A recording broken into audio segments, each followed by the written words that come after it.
আমরা মুসলমান বাপ, আমাদেরকে আল্লাহ ইমানের দৌলত দিয়েছেন, আমাদেরকে আল্লাহ কালেমার দৌলত দিয়েছেন, একজন শ্রেষ্ঠ রসুল দিয়েছেন, একটা শ্রেষ্ঠ কিতাব দিয়েছেন, একটা শ্রেষ্ঠ ধর্ম দিয়েছেন, একজন শ্রেষ্ঠ মালিক আমাদের আছে আল্লাহ।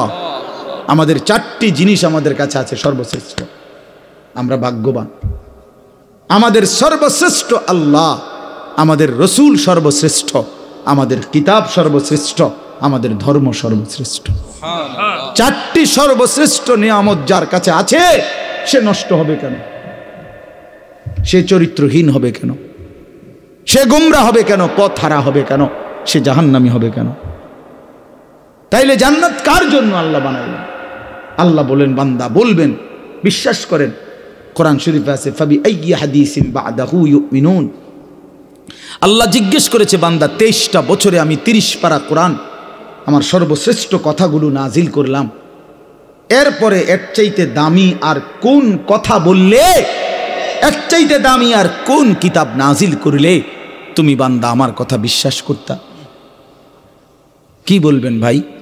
একটু ভাবেন। কষ্ট করছেন আপনারা, রাত্র হয়ে গেছে, আমি শেষ করে দিচ্ছি। একটু ইনসাফের সাথে বলেন, কতবার বলছে একজন মালিক, তিনি আমাদের গোটা কায়নাতের, তিনি কতবার বললেন আকিমুসসালাহ, আকিমুসসালাহ, আকিমুসসালাহ, আকিমুসসালাহ, আকিমুসসালাহ। এরে বান্দা নামাজ পড়ো, নামাজ পড়ো, নামাজ পড়ো, নামাজ পড়ো, নামাজ পড়ো। ইত্তাকুল্লাহ, ইত্তাকুল্লাহ, ইত্তাকুল্লাহ, ইত্তাকুল্লাহ। এতবার বললেন আল্লাহকে ভয় করো, গুনাহ ছাড়ো, গুনাহ ছাড়ো, গুনাহ ছাড়ো। ফাত্তাকুন নার ওয়াত্তাকুন নার, জাহান্নাম থেকে বাঁচো, জাহান্নাম থেকে বাঁচো। খোদার কসম বাপ, আল্লাহ হাসরের ময়দানে জিজ্ঞেস করবে আমাদেরকে, বান্দা আর কেমনে বললে, কতবার বললে, আর কোন কথা বললে তুমি আমার কথা বানতা? বলো না ভাই, নওজোয়ান ছেলে তোমরা বলো ভাই, যারা এক ওয়াক্ত নামাজ পড়ো না, কেন পড়ো না? কেন পড়ো না বাপ? বলো না ভাই। আল্লাহ আর কতবার বললে তুমি শুনতা? ওফ, আল্লাহ জিজ্ঞেস করো। তাফসীরের মধ্যে আছে, ওলামায়ে কেরাম বলে রাসূলুল্লাহ সাল্লাল্লাহু আলাইহি সাল্লামও জিজ্ঞেস করবে হাসরের ময়দান, যে উম্মত জানো তুমি 23টা বছর একটানা দিবা নিশি আমি কাঁদছি, আমি কাঁদছি উম্মত 23 বছর। নবী সাল্লাল্লাহু আলাইহি সাল্লাম জিজ্ঞেস করবে আমাদেরকে 23টি বছর।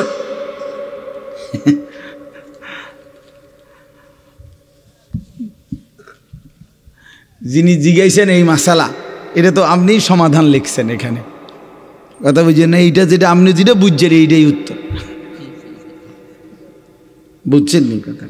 আচ্ছা, তো বলতেছিলাম যে মানে রাসূলুল্লাহ সাল্লাল্লাহু আলাইহি সাল্লাম আমাদেরকে জিজ্ঞেস করবে, উম্মত আমি 23টা বছর দিবানিশি কাঁদছি তোদের জন্য, তোদের জন্য। আম্মা জান আয়েশা রাদিয়াল্লাহু তাআলা আনহা বলেন, নবীজির স্ত্রী, উনি বলেন, দুনিয়াবাসী খোদার কসম আমি দেখছি এশার নামাজের পরে নবী সাল্লাল্লাহু আলাইহি সাল্লাম আমার হুজরার মধ্যে দাঁড়াইয়া চোখের পানি ফেলতে শুরু করছেন আর উম্মতের জন্য কাঁদতেছিলেন, দোয়া করতেছিলেন। আল্লাহর কসম, আম্মা জান আয়েশা বলে, ফজরের নামাজের আজানের আগ পর্যন্ত এক দাঁড়ানোতে নবী সারাটা রাত কাঁদছে আর দোয়া করছে। সারা রাত, সারা রাত, সারা রাত, সারা রাত কাঁদছে। চোখ লাল হয়ে গেছে, দাড়ি মোবারক ভিজে গেছে, বুকের পশম ভিজে গেছে। ওয়াকাদ তাওয়াররামাত কাদামাহু, আম্মা জান আয়েশা বলে, 2টা পা ফুলে ফুলে গেছে। এত রাত কাঁদলেন। নবীজি বলবেন, উম্মত আমি সারা রাত কাঁদছি, তায়েফের পাথরের আঘাতে আমার পিঠ ছিদ্র করে ফেলছি, ক্ষুধার কষ্টে উম্মত আমি পেটে 2টা পাথর বাঁধছি, উহুদের দান দান শহীদ করা রক্তে বেহুশ হয়ে আমি পড়েছিলাম লম্বা সময়। এত কষ্ট সইলাম, এত কাঁদলাম, এত রক্ত ঝরাইলাম, আর কত কাঁদলে, কত রক্ত ঝরাইলে উম্মত তুমি আমার কথা মনে পড়তো? বলেন, জিজ্ঞেস করবে। আমার ভাই, আমি বলে গেলাম, নিজেদেরও ব্যস্ততা একটু বেশি এখন, এই জন্য বারবার আসতে। আমি তো কত আসছি আপনাদের এখানে, আশেপাশে কত মাহফিলে আসছি, ব্যক্তিগত অনেক ব্যস্ততা, কাজে কর্মের অনেক, বয়সের কারণে অনেক আলাদা মাহফিল ছাড়াও অনেক ছোটোখাটো অনেক কাজ করতে হয়, যার কারণে তো কুলাইতে পারি না বারবার আসা। আপনাদেরকে মনে করাই দিলাম।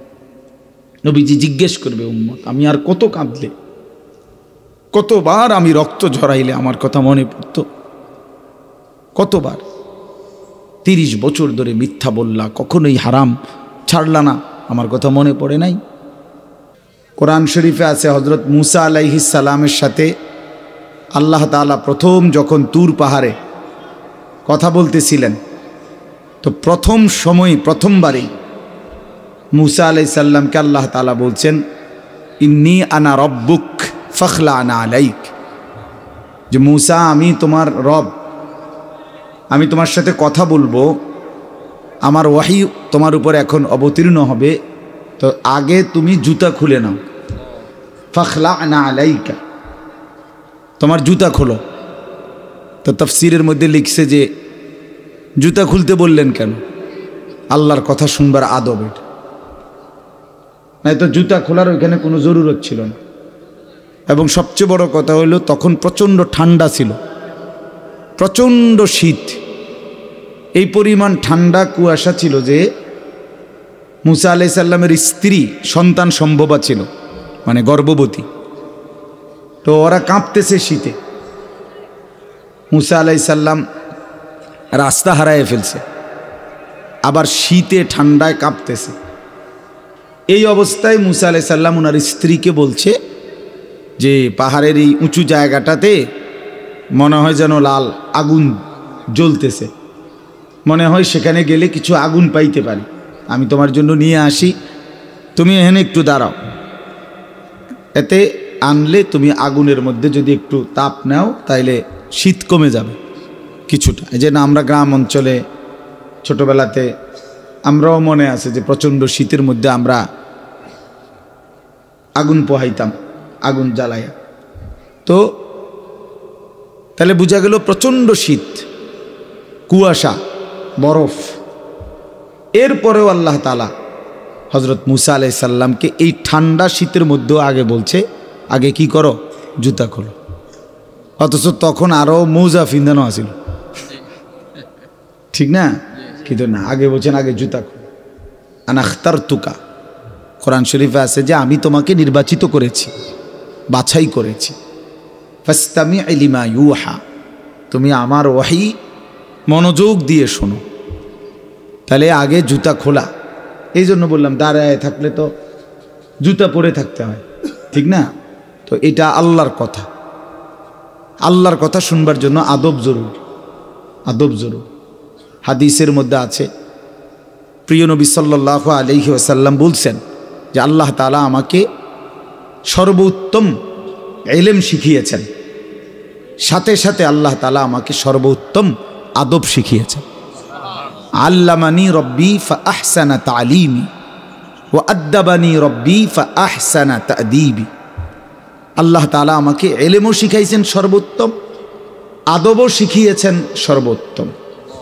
এই জন্য রাসূলুল্লাহ সাল্লাল্লাহু আলাইহি সাল্লামের একটা নড়াচড়া, একটা হাসি, একটা কান্না, একটা হাঁটা, একটা চলা, কোনো কিছু আজ পর্যন্ত 1450 বছরে আপনজন দুশ্মন, ইসলামের পক্ষে হোক বিপক্ষে হোক, কেউ যে এটা একটু দেখতে বেমানান, এটা একটু দেখতে সুন্দর না, এমন কোনো একটি বিন্দু নবীজির একটা নিঃশ্বাসও এমন প্রমাণ করতে পারে নাই। বরং রাসূলুল্লাহ সাল্লাল্লাহু আলাইহি সাল্লামের প্রতিটা নড়াচড়া সবটাই সবচেয়ে সুন্দর। সুবহানাল্লাহ। তিনি হাসলেও সুন্দর, কাঁদলেও সুন্দর, তিনি হাঁটলেও সুন্দর, বসলেও সুন্দর, তিনি কথা বললেও সুন্দর, চুপ থাকলেও সুন্দর। কথা বললেও সাহাবীরা তাকায় থাকতেন, নবীজি চুপ থাকলেও সাহাবীরা তাকায় থাকতেন।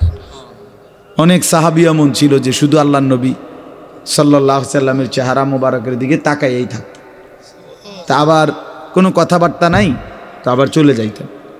নবীজি এরকম অনেককে জিজ্ঞাসাও করছেন যে আসো, বসো, তাকায় থাকো, আবার চলে যাও, কখনো তো কিছু বলো না।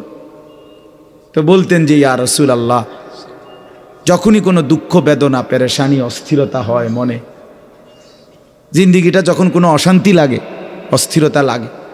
তা আপনার সামনে আসি, আপনার ওই পবিত্র চেহারা মোবারকের দিকে কিছুক্ষণ তাকাই, তো জিন্দিগির সব দুঃখ পেরেশানি দূর হয়েছে। আপনার চেহারাই সান্ত্বনা, আপনার চেহারাই সান্ত্বনা। এই জন্য বাপ আদব জরুরি। রাসূলুল্লাহ সাল্লাল্লাহু আলাইহি সাল্লামকে আল্লাহ তাআলা সর্বোত্তম আখলাক শিখিয়েছেন। এই জন্য নবী সাল্লাল্লাহু আলাইহি সাল্লাম যেভাবে ওযু করতেন, ইস্তিনজা করতেন, পেশাব পায়খানা, খাওয়া, ঘুম, সব কিছু মডেল, সব কিছু সুন্দর, সব কিছু সুন্নাত, এবং গোটা পৃথিবীতে সবার কাছে এটা পরীক্ষিত। আজকের এই দিন পর্যন্ত আল্লাহর নবী সাল্লাল্লাহু আলাইহি সাল্লামের কোনো নিয়ম নীতি চলাফেরা একটাও কেউ এর চাইতে উত্তম কিছু পৃথিবীতে পেশ করতে পারে না। এটা একদম সত্য কথা। এই জন্য দয়া করে আল্লাহর কথা মনোযোগ দিয়ে শুনতে হয়, আদবের সাথে শুনতে হয়, কম হোক। আমি সব সময় বলি, কত মুসলমান আমরা আল্লাহর কথা শুনি, কিন্তু শুধু কেবল একটু আন্তরিকতা, আগ্রহ, এর অভাবে পরিবর্তন হয় না।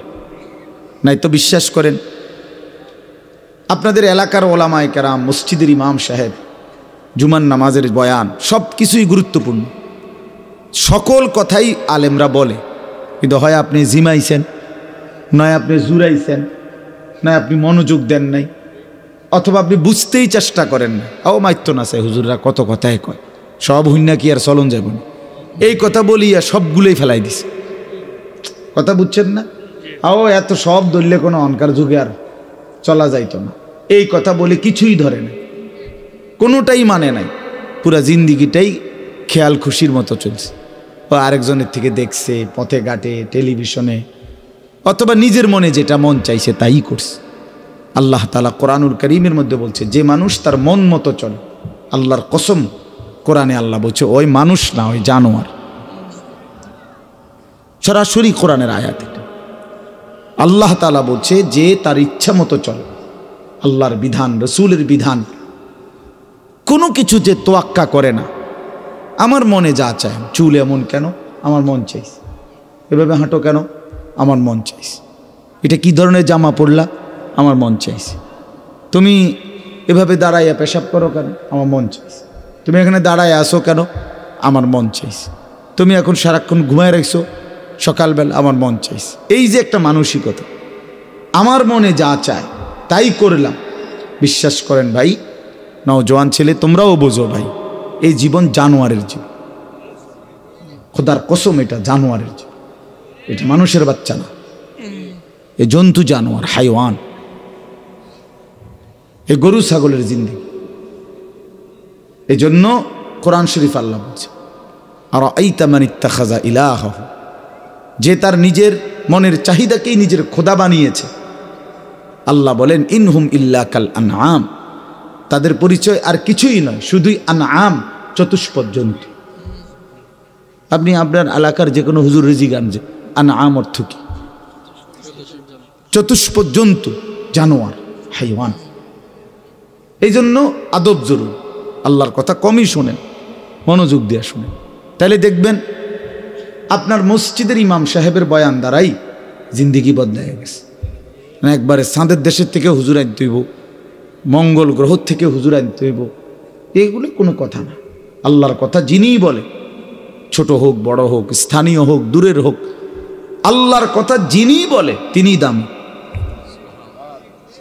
যখনই বলে তখনই দাম। জোহরের পরে বললেও দামি, আসরের পরে বলল, রাত 10টা বাজলে উনি প্রধান বক্তা, আর 8টা বাজে উনি বিশেষ বক্তা। এটা কোরআনের কোন আয়াত? বলেন বলেন, এটা হিসাব বলেন, কথা বুঝছেন না আপনি? মাগরিবের পরে বয়ান করলে উনি সামান্য বক্তা, আর রাত যত সাফে গভীর হয় তত তিনি বড় বক্তা। এটার কোনো যুক্তিসঙ্গত কোনো ইয়া আছে, কারণ আছে এটা? তো এটা কি? এটা কোনো বিষয় না। প্রধান বক্তা, বিশেষ বক্তা, অল্প বক্তা, সাংঘাতিক বক্তা, ভয়ঙ্কর বক্তা, এগুলো সব ধোঁকা। এগুলো কি? আমি আজকে, যেমন আজকে জোহরের পরে বয়ান করছি চাঁদপুর, আসরের 8 টাইম পর্যন্ত, এশার নামাজের পরে বয়ান করছি নাঙ্গলকোট, লাকসামের ওরও আরও হেদিক। আমার একটা বিশেষ কারণে আমি ওখানে যাইতে হয়েছি, এই কারণে আমার এখানে দেরি হয়েছে। আমার এইটা আগের নেওয়া মাহফিল, আব্দুল বাতেন ভাই বহু আগে দাওয়াত দিছে, কিন্তু ওইখানে আমি এতটা বড় মাপের বুজুর্গ আলেম আমারে আবদার করছে হাতে ধরে, আমি না যাইয়া পারি নাই। খুব কষ্ট করে আমি গেছি, মানে বহুত কষ্টে উড়াই আসছি। আপনার সারাটা দিন পথে পথে, সারাদিনে আমি আজকে এখনো বৈশা ভাত খাই নাই। এমনি বললাম, মানে নাস্তা টাস্তা করছি গাড়িতে বসে বসে, সব গাড়িতে বসে বসে। তো এই যে বললাম বিষয়টা অর্থ হইল, তাহলে এখন আমি আসরের আগে যে বয়ান করলাম তখন আমি কি বক্তা, বুঝেন নাই? এসার পর যে বয়ান করলাম তখন হিসেবে আমি কি বক্তা, অহন আমি কি বক্তা, এটি বুঝি কথা। এই সময় আমি অল্প কুদ্দুর বক্তা, অনসাংঘাতিক বক্তা, তো এইটা কোনো কথা না। আল্লাহর কথা যখনই বলা, আল্লাহর কথা বলতে থাকা, ফজরের পরে, জোহরের পরে, কখনো 10 মিনিট, কখনো 1 ঘন্টা, যতক্ষণ বলা যায় বললেই লাভ, খুললেই লাভ, জবান খুললেই লাভ, আল্লাহকে ডাকলেই লাভ, আল্লাহকে ডাকলেই লাভ। সুবহানাল্লাহ একবার বললেও নেকি, 1000 বার বললেও নেকি, একবার বললে একবারের নেকি, 1000 বার বললে 1000-এর নেকি। কথা বুঝছেন না? এই জন্য বাপ আমার, ভাই আমার, বন্ধু আমার, এটা বোঝা উচিত। আমি প্রতিদিন বয়ানের শুরুতে 10-20 মিনিট সময় এই কথাটা বুঝাইতে চেষ্টা করি যে আপনারা সকল আলেমদের কথাকে কদর করেন। জনপ্রিয়তা এটা একটা ধোঁকা, অর্থাৎ এটা আল্লাহ তাআলার একটা ইচ্ছা। হয়তো কখনো আল্লাহ তাআলা আপনার কাউকে একটু বেশি মানুষের সামনে বলায়, কখনো কাউকে কম মানুষের সামনে বলায়। এটা কোনো অপমান, বেইজ্জতি, ইজ্জতের কিচ্ছু নেই। 1 লাখ মানুষ মনে করেন আজকে আমার বয়ানে এখন বসলো, 1 লক্ষ মানুষ আমারে স্লোগান দিয়া কোম্পানিগঞ্জ স্টেশনে দিয়ে আসলো, সম্মান দেখাইলো সবাই, আপনি বুঝলেন আর কি আমি খুব জনপ্রিয়। কিন্তু আল্লাহ তাআলা বললেন আনিস আমি নিলাম না। হ্যাঁ, তারপরে বুঝেন নাই আমার কথাটা? আল্লাহ তাআলা বলল আমি নিলাম না, আমি তোমার এই গ্রহণ করলাম না। তখন তো কুত্তার সমান মর্যাদাও নাই, তখন তো জন্তু জানোয়ারের সমান মর্যাদাও নাই। আল্লাহ যদি কাউকে প্রত্যাখ্যান করে সারা পৃথিবী শিক্ষার লিখি। আল্লাহ গ্রহণ করা এটা সবচেয়ে বড় কথা। আপনারা জানেন, অবাক হবেন, ছেলেরা ভাই এই মোবাইলগুলো নামায় দাও, এমনি শোনো ভাই ভালো হবে, আমার কথাটা শোনো ভালো হবে ভাই, হাতে ধরা যেই মোবাইলগুলো সব নামায় ফেলো, এমনি শোনো, এমনি। যখন আমরা সামনে নাই তখন মোবাইল থেকে শুনি, এখন তো আলহামদুলিল্লাহ আমরা উপস্থিত আছি এখানে, ঠিক না? মেহেরবানি করে আন্তরিকতা নিয়ে চেহারার দিকে তাকাইয়া শুনলে ভালো। এই সারাক্ষণ মোবাইল নিয়ে ব্যস্ত থাকলে এটা এক ধরনের রোগ, আসলে বাস্তব। আপনি ডাক্তারকে জিজ্ঞাসা করে দেখেন, মোবাইলের এই আসক্তি, নেশা, সারাক্ষণ এটা ছাড়া চলতে না পারা, এটা এক ধরনের রোগ, মানসিক। সত্যি কথা বলি, এটা একটা মানসিক। আমি নিজে, আমার একজন আত্মীয়, নামাও না ভাই, নামাও মোবাইল, নামাও। আমার একজন আত্মীয়, তার এই ব্রেনে সমস্যা হয়েছে, আমি তারে কুমিল্লা একটা বড় মানসিক হাসপাতাল, ওখানে ভর্তি করাইছিলাম। আমি নিজে তো দেখতে গেছি যখন তারে, তখন ওখানে একজন ভদ্রলোক, উচ্চ শিক্ষিত, সরকারি উচ্চ পদস্থ কর্মকর্তা, তো উনি ওখানে বসা, আমারে দেখে জড়ায় ধরছে, কাঁদছে। তো ওনার স্ত্রী, বিবির জন্য দোয়া চাইছে উনি, যে হুজুর আমার ওয়াইফ এই হসপিটালে ভর্তি, সেও আপনার মাস্টার্স করা মেয়ে, মহিলায়, মানে বেটার বউ। তাই বললাম, স্যার আপনার স্ত্রী এখানে ভর্তি, বুঝলাম না বিষয়টা কেন? কারণ দিন রাত অত্যধিক মোবাইল চালানোর কারণে এখন তার ব্রেনের সমস্যা, এখন এই জন্য হসপিটালে, মানসিক হাসপাতালে ভর্তি করাইতেছে। একের আল্লাহর কসমে, কোরআন সামনে ওই দেখেন, ওই অপদার্থ, কি পরিমাণ অপদার্থ, মানে এই জিন্দিগি একটা ফালতু জিন্দিগি আর কি। যে হুজুর আমনে না, আরো বলেন আমি বেশরমের কোনো শরম নেই। হ্যাঁ, মানে এইটাই হলো মানুষ। অর্থাৎ অর্থাৎ কোথায় আমি কিচ্ছুর কোনো হিসাবের দরকার, আমার যা মন চায় তা। এবারে কে বলছে এত কথা আমার দরকার। আমনের মতো হুজুর নামে হুজুরের আব্বা কোক, আমার মোবাইল আমি টিপবই। বহুত বড় অসভ্য মানসিকতা এটা, অসভ্য মানসিকতা। দিন দিন ছেলে পেলে জিন্দেগির কোনো সৌন্দর্য নাই ভাইয়া। একটা সৌন্দর্য থাকতে হয়, নিজের একটা সৌন্দর্য আছে, আত্মমর্যাদা আছে, চলাফেরা কথাবার্তা চাল চলনের মধ্যে একটা রুচি থাকে মানুষের। আমার নিজস্ব কোনো স্বকীয়তা নাই, আমার যখন যেরকম মন চায় তখন, এক এক সময় এক এক চুল, এক এক সময় এক এক জামা, এক এক সময় এক এক ড্রেস। এটা তো স্বাভাবিক মানুষ না, এ তো প্রতিবন্ধী, মাতাল, পাগল মানুষ, তার সিরা মানুষ। হ্যাঁ, এজন্য বাপ আমি অনুরোধ করলাম, আমি শক্তভাবে বলার অর্থ এটাই, অনেক মানুষ এটা মানসিকভাবে ক্ষতি করে, ব্রেনের উপরে চাপ, প্রয়োজনকে প্রয়োজনের মধ্যেই রাখা। বড় মোবাইল বিভিন্ন কাজে অনেক সময় বিশেষ জরুরত আছে, অফিসিয়াল কাজে, ব্যাংকিং কাজে, অনলাইনের বিভিন্ন কাজ আছে যেটা বড় মোবাইল ছাড়া চলেই না, ঠিক আছে না? প্রবাসী অনেক মানুষ আছে, তাদের অনেক কাজকর্ম এটা দিয়েই সারতে হয়, ঠিক আছে?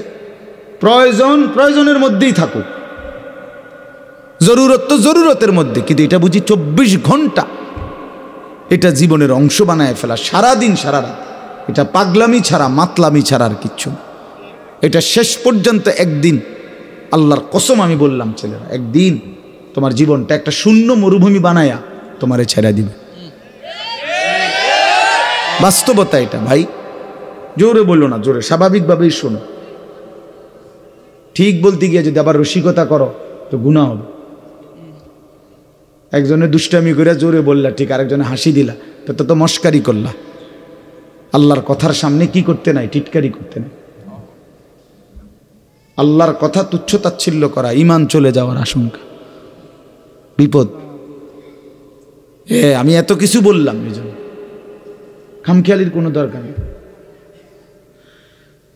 এত জোরে এত মজা করে ঠিক বলার কিছু নেই, শুনতে থাকো ভাই, আলাদা আলাদা শোনো। এজন্য আমি বললাম প্রত্যেকটা মানুষ, কোরআনুল কারীমের মধ্যে আছে, আল্লাহ তাআলা বলেন, ওয়ালা তাকুনু কাল্লাযীনা নাসুল্লাহা ফাআনসাহুম আনফুসাহুম। আল্লাহ বলে, বান্দা তুমি আমারে এই পরিমাণ ভুলে যেও না, দীর্ঘদিন বেশি আমারে ভুলে গেলে একদিন আমি তোমাকে তোমার থেকে ভুলিয়ে দেব। একদিন তুমি টোটালি ভুলে যাবা তুমি মানুষের বাচ্চা, একদিন তুমি পুরা ভুলে যাবা তুমি মুসলমানের সন্তান। তোমার একটা বাবা আছে, মা আছে, তোমার একজন আল্লাহ আছে, তোমার একজন রসুল আছে, তোমার একটা মৃত্যু আছে, তোমার একটা কবর আছে, তোমার একটা আখেরাত আছে, তোমার একটা পরকাল আছে, তোমার একদিন বিচারের মুখোমুখি হইতে হবে। এই কথাটা যদি টোটাল ভুলে যাও, সেটা অনেক বড় অধপত, অনেক বড় মুসিবত। যে গন্তব্য জানে না, মঞ্জিল চিনে না, তার জন্য এটা অনেক বড় বিপদ।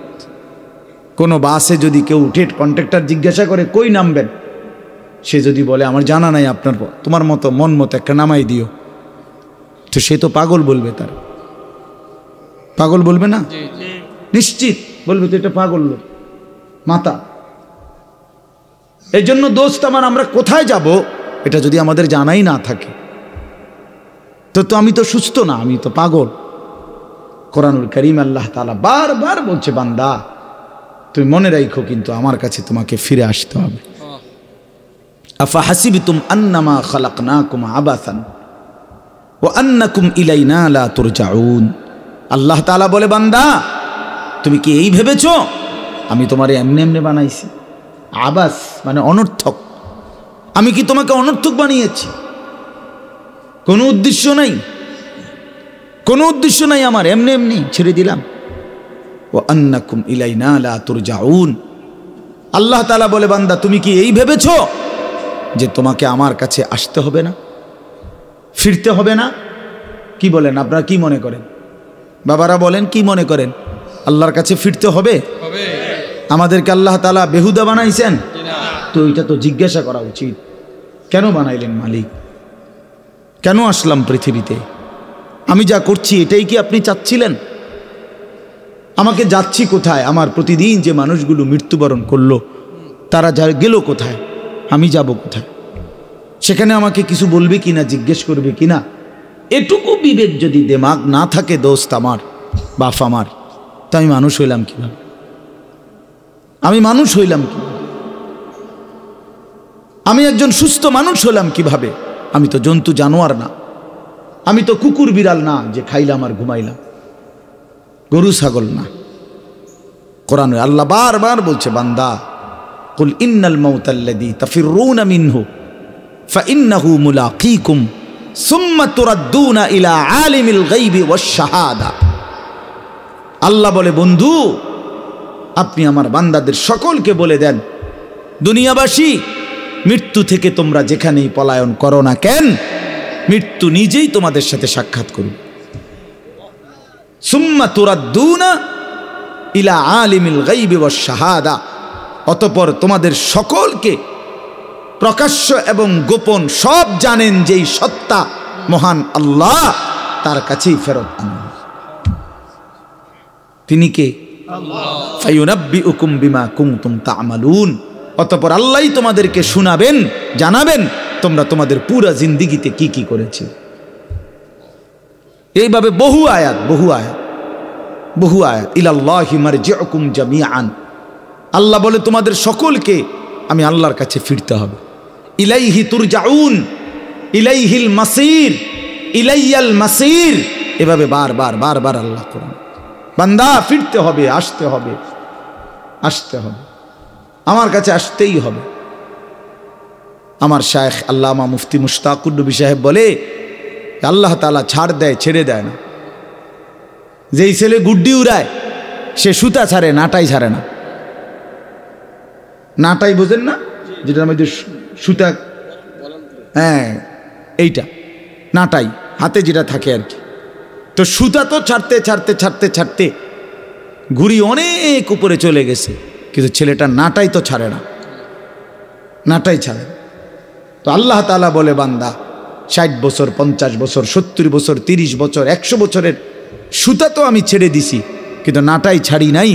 ঠিক যখন সময় হয় আমি আল্লাহ মালাকুল মউত পাঠিয়ে, আজরাইল পাঠিয়ে 1 সেকেন্ডেই তোমাকে আবার আমার কাছে নিয়ে আসে। তোমারে ফিরাইয়া আনতে দেরি হয় না। ফাইদা জাআ আজালুহুম লা ইস্তাখিরুনা সাআতান ওয়া লা ইস্তাকদিমুন, 1 সেকেন্ড আল্লাহ দেরি করবে। চলেন বাপ, এই জন্য ভাবতে শিখি। ছেলেরা তোমরাও ভাইবো, আমার বাপ আমার কথা হইলো তোমার পথে তুমি, আমার পথে আমি। যার যার জায়গায় আমরা ফিরে যাব, যার যার গন্তব্যে। তোমার ঘর আলাদা, আমার ঘর আলাদা। তোমার জিন্দিগি তোমার সাথে, আমার জিন্দিগি আমার সাথে। কেউ কারোর জন্য আটকায় না বাপ। দুনিয়া কেউ কারোর জন্য আটকায়ও না, আর দুনিয়া কারোর জন্য থাইমাও থাকে না। বহুত স্বার্থপর এই দুনিয়া, বহুত স্বার্থপর। আজকে তো অনেক বন্ধু দেখা যায়, কিন্তু অ্যাক্সিডেন্ট করলে সাথে অন্যরাও পাও ভাঙে না। আমার যেদিন পাও ভাঙছিল 2021 সালে, এই যে এখন রমজান আমার জিগাইছে যে হুজুর আপনার পাওটা মনে হয় এখনও সোজা হয় নাই। আমি হ্যাঁ, আজও সোজা হয় নাই। সেই 2021 সালে আমার পাও ভাঙছে। আজকে 4 বছর পরেও কাছের থেকে দেখলে বোঝা যায় আমার পাও একটু বাঁকাই। তো আমার তো অনেক ঘনিষ্ঠ বন্ধু আছে, কিন্তু সেদিন তো আমার পাও ভাঙলো যেদিন, সেদিন তো আমার সাথে আর কারো পাও ভাঙে নাই। এবং আমি যেই মোটর সাইকেলে ছিলাম, ওই মোটর সাইকেলে আমি যার বন্ধু, আমার বন্ধুর মোটর সাইকেলে আমি পিছনে বসছি। আমি মোটর সাইকেল চালাই নাই, পারিও না চালাই, তো পিছনে বসা ছিলাম, সে সামনে। ভ্যান গাড়ি আইসা আমার পায়ে বাড়ি দিস, অথচ আমার ঠিক বরাবর তার পাও। সেও তো মোটর সাইকেল চালাইতেছে, তার পায়ে একটা সুতাও লাগে না, কিচ্ছু লাগে। দুনিয়ায় আমরা একাই, স্বার্থপর এই দুনিয়া। সামনের সিএনজি অ্যাক্সিডেন্ট করলে রক্তে ভাইসা গেছে মানুষের লাশ, পিছনের গাড়ি থামে না, সাইডে দিয়ে জায়গা বাপ, কেউ থামে না। একটু জ্যাম বাজলে কারো আর সহ্য হয় না, চিৎকার শুরু করে, জ্যাম ক্লিয়ার করো। পুলিশ কই, এই বেটা কি? আরে ভাই মানুষ মারা গেছে। আরে বেটা মানুষ মরলে মরছে বেটা, রাস্তা ক্লিয়ার করো বেটা। এরই নাম দুনিয়া, এরই নাম দুনিয়া। তোমার এই অসৎ বন্ধুগুলোরে ডাক দিয়ে বলো না একবার, যে দোস্ত আমার যদি পাওটা ভাঙ্গা যায়, আমার কাছে যদি টাকা না থাকে, আমি যদি আর কোনোদিন তোদের সাথে আড্ডা দিতে না পারি, তো তোরা আমার সাথে আসবি কিনা? কেউ আসবে না, কেউ আসবে না। তুমি বুঝো না ভাইয়া, তুমি জানো না এই অসৎ বন্ধু তোমারে নষ্ট করে দিচ্ছে। সারা দিনে যে বন্ধু দিনের পর দিন তার সাথে আমি চললাম, অথচ একটা বার এক ওয়াক্ত নামাজ পড়ার কথা বলে না, এ তো বন্ধু না, এ তো জানোয়ার, এ তো শয়তান। এটা বন্ধু কিসের? এটা বন্ধু কিসের? এই জন্য আমরা প্রত্যেকেই এটা ভাবা উচিত, আমরা একাই, দুনিয়াতেও একা, কবরেও একা। দুনিয়াতেও একা, আমার অসুস্থ হইলে, পেটে ব্যথা হইলে আর কারো পেটে ব্যথা হয় না, আমার বিবিরও না, আমার বাচ্চারও। আমি একা না, আমার সুখে আমি একাই, আমার দুঃখে আমি একাই, আমার বিপদে আমি একাই, আমার মুসিবতে আমি একাই, আমার কবরে আমি একাই, আমার হাসরের ময়দানে আমার একাই দাঁড়াইতে হবে। এই জন্য আমরা যদি নিজেকে ভুলে যাই, ভুল হবে। এটা আল্লাহ তাআলা আমাদেরকে আকল দিছেন, দিমাগ দিছেন, বুঝ দিছেন, বিবেচনা দিয়েছেন, বোধ শক্তি দিয়েছেন, আলো অন্ধকার, রোদ বৃষ্টি, আগুন পানি, ভালো মন্দ, রাত দিন বুঝার তৌফিক দিয়েছেন, সব কিছু দিয়েছেন। আমি এটা আপনাদের এখন শোনাচ্ছি। এখানে আমি 5টা আয়াত পড়ছি, এই ছোট্ট অল্প একটু সময়ে এই আয়াতগুলোর তর্জমা শুনে, তাইলে আমার কথা শেষ। শুরুতে আমি এটা বলে নিলাম, আল্লাহর কথা মনোযোগ দিয়ে শুনবেন। আপনাদের এলাকার ওলামায়ে কেরামের বয়ানও, এই জুমার বয়ানও আন্তরিকতা নিয়ে শুনবেন, বলেন ইনশাআল্লাহ। অনেক চাচা, বয়স্ক, মুরব্বী, অনেকের মানসিকতা হলো এই জুমার বয়ান হয় মসজিদে, উনি বসে বসে জুড়ায়, এ বইয়ে বইয়ে কাব্যায়, এ কাব্যান না বেডই, এ কাব্যান নেই থায়, আর কামে লাগে না কোনো। এই জীবনটা শেষ জীবন পর্যন্ত, বুড়া বয়সেও ওই সাদওয়ান আর ওই বন বিড়ি ছাড়া আর কোনো কামে লাগে না। ডিউটি এটা, বইয়া বইয়া বন খায়, বিড়ি খায়, আর এই গপ মারে, শিহুলি কয়, সিনেমা, নাটক, সিনেমা, নর্তকী, নাচ গান, টেলিভিশন, বসে বসে চা দোকানে এগুলো দেখে। কারণ আমল করবে তো জানেই না কিছু, জানেই তো না কিছু, শিখেই তো নাই কিছু, শিখেই তো না কিছু। আমলের মধ্যে কোনো ভুল আছে কিনা এটাও তো সংশোধন করে না।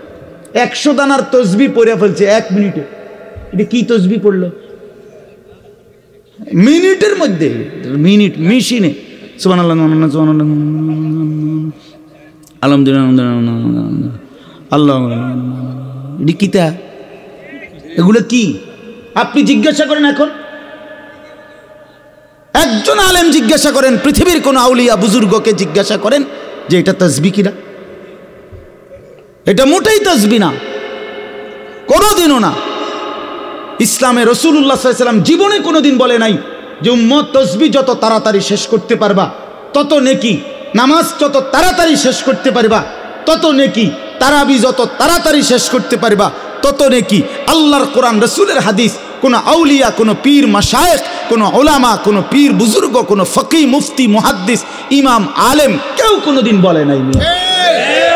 আপনি এটা কি নামাজ পড়েন? 4 রাকাত সুন্নত পড়তে আপনি 1.5 মিনিটে ওডে আর নামে, ওডে আর নামে, মস্কারি করে আর কি, আল্লাহর সাথে মস্কারি করে, একটা ফরনারি, ফরন আর কি। সূরা, কেরাত, দোয়া, কালাম, আত্তাহিয়াতু, তাশাহুদ, দোয়ায়ে কুনুত সব ভুল। আপনি নামাজ পড়েন, আপনি নামাজ পড়েন, হ্যাঁ, হাসরের ময়দানে গিয়ে দেখবেন সব ডি মিলাইয়া 100 গ্রাম ওজন আইয়া না, টের পাইবেন তো তখনই না। কথা বোঝেন নাই? আমরা হুজুররা আজীবন শুদ্ধ কোরআন পড়তে হবে, আর আমনে ভুল কোরআন পড়ে বেহেস্তে চলে যাবেন। বেহেস্ত এরকম বেইনসাফির জায়গা না, বেহেস্ত ইনসাফের জায়গা। নামাজ, রোজা, হজ, যাকাত, জিকির, তেলাওয়াত, কোরআন, এর জন্য আপনার জন্য যে আইন আমার জন্য সে আইন, আমার জন্য যে আইন আপনার জন্য সে আইন। রাসূলুল্লাহ সাল্লাল্লাহু আলাইহি সাল্লামের জন্য কোরআন শরীফ শুদ্ধ করা ফরজ, আর সাহাবীদের জন্য কোরআন শরীফ কোনো রকম পড়লেই চলতো, এটাই নিয়ম ছিল তো। তাইলে আমনে সাধারণ মানুষ, আমনে পাবলিক, আমনে ছোটবেলায় পড়েন নাই, আপনি স্কুলে পড়ছেন, আপনি কলেজে পড়ছেন, এই সমস্ত কথা বললেই আপনার কোরআন শরীফ অশুদ্ধ, সূরা কেরাত অশুদ্ধ, তাইলে আপনি মাফ পেয়ে যাবেন, এ কথা আপনারে কে বলল? পাবলিক হইলে কোরআন শরীফ শুদ্ধ করতে হয় না, এ কথা আপনারে কে ফয়সালা দিল? বলেন চাচা, একজন চাচা বলেন। কথাটা বুঝছেননি আমার চাচা? না আপনি গ্রামের মানুষ হইলে আপনার সূরা কেরাত শুদ্ধকরণ লাগবে না, আপনি ভুল করেই সারবো আপনার, এই কথা ফয়সালা দিছে কে? কোন হুজুর? তার বিচার হইবে। বলেন মিজান ভাই, আপনি জিগান কে বললো এই কথা? এরকম কোনো অধিকার আছে কারো সিদ্ধান্ত দেওয়া? স্কুলে পড়লে, কলেজে পড়লে তোমার আর কোরআন শরীফ শুদ্ধ করতে হবে না ভাইয়া, এ কথা তোমারে কে বলল? কে বলল এটা? রাসূলুল্লাহ সাল্লাল্লাহু আলাইহি ওয়াসাল্লামের সামনে যেই সাহাবী দাঁড়াইতেন আবু বকর, আর পিছনে যেই সাহাবী, সকলের কোরআন শরীফ সমান শুদ্ধ ছিল, সকলের রুকু সেজদা সমানভাবে বিশুদ্ধ ছিল মিয়া। পিছনের ওয়ালার সেজদা আর সামনের ওয়ালার সেজদা বরাবর ছিল। মস্কারি করে আমরা গ্রামের মানুষ, হুজুর আমরা হইলাম সাদা সিধা মানুষ, কোনো রকম কোনো রকম কদ্দুর দিন আইনা দিন খাই, আলাপ করে আলাপ। আপনার এই সমস্ত আলাপে হবে না বাপ, বিশ্বাস করেন না, হবে না। কোরআনুল কারীমের মধ্যে আল্লাহ বলছেন, ফামান কানা ইয়ারজু লিকা রাব্বিহি ফালিয়ামাল আমালান সালিহা ওয়ালা ইউশরিক বিইবাদাতি রাব্বিহি আহাদা। রব্বুল আলামিন বলেন, আখিরাতে যারা যারা আমি আল্লাহর সাক্ষাৎ তথা জান্নাত পেতে চাও, দুইটা বিষয় লাজেম। এক নাম্বার, ফালিয়ামাল আমালান সালিহা, প্রতিটি আমল করতে হবে সালিহা, বিশুদ্ধ। যদি আমি আল্লাহর সাক্ষাৎ চাও, যদি জান্নাত পেতে চাও, ফালিয়ামাল আমালান সালিহা। কোরআনুল কারীমের সমস্ত জায়গায় আল্লাহ আমলের সাথে সালেহ এই শব্দ যোগ করেছেন, শুধু আমল মন মতো করতে বলে নাই, সালেহ হইতে হবে। ইল্লাল্লাযীনা আমানু ওয়া আমিলুস সালিহাত ওয়াদাল্লাহুল্লাযীনা আমানু মিনকুম ওয়া আমিলুস সালিহাত। বারবার আল্লাহ বলছেন, বান্দা আমল হতে হবে বিশুদ্ধ। নেক আমল মানে বিশুদ্ধ আমল, বিশুদ্ধ আমল হইলেই নেক আমল। বোঝেন নাই? যে আমল বিশুদ্ধ আমল, ওই আমল নেক আমল। যেটা নেক আমল ওইটা বিশুদ্ধ আমল। মানে বিশুদ্ধ আমল না হলে সেটা নেক আমল হয় না। নেক আমল হইতে হইলে বিশুদ্ধ আমল ছাড়া হবে না। হবে? হ্যাঁ হ্যাঁ, কোনো সাধারণ থেকে সাধারণ মানুষের জন্য জমি দলিল করার নিয়ম যা, একেবারে উচ্চ শিক্ষিত ডক্টরেট ডিগ্রিধারী ব্যক্তির জন্য জমি দলিল করতে নিয়ম তা। কথা বলেন না কেন? দুনিয়ার নিয়ম বরাবর মিয়া, তার আখিরাতের নিয়মের ব্যাপারে বরাবর হবে না কেন? আপনারা ভুল করবেন না। আমি অনুরোধ করলাম, রাত গভীরে বললাম আপনাদেরকে, বয়স্ক চাচারা, বাবারা, হায়াতের যেটুকু বাকি আছে এটুকু সময় কাজে লাগান, এটুকু সময় কাজে লাগান। 60 বছর আল্লাহর দেওয়া নিয়ামত। সকলকে আল্লাহ তাআলা 60 বছর পর্যন্ত হায়াত দেয় না বাবা।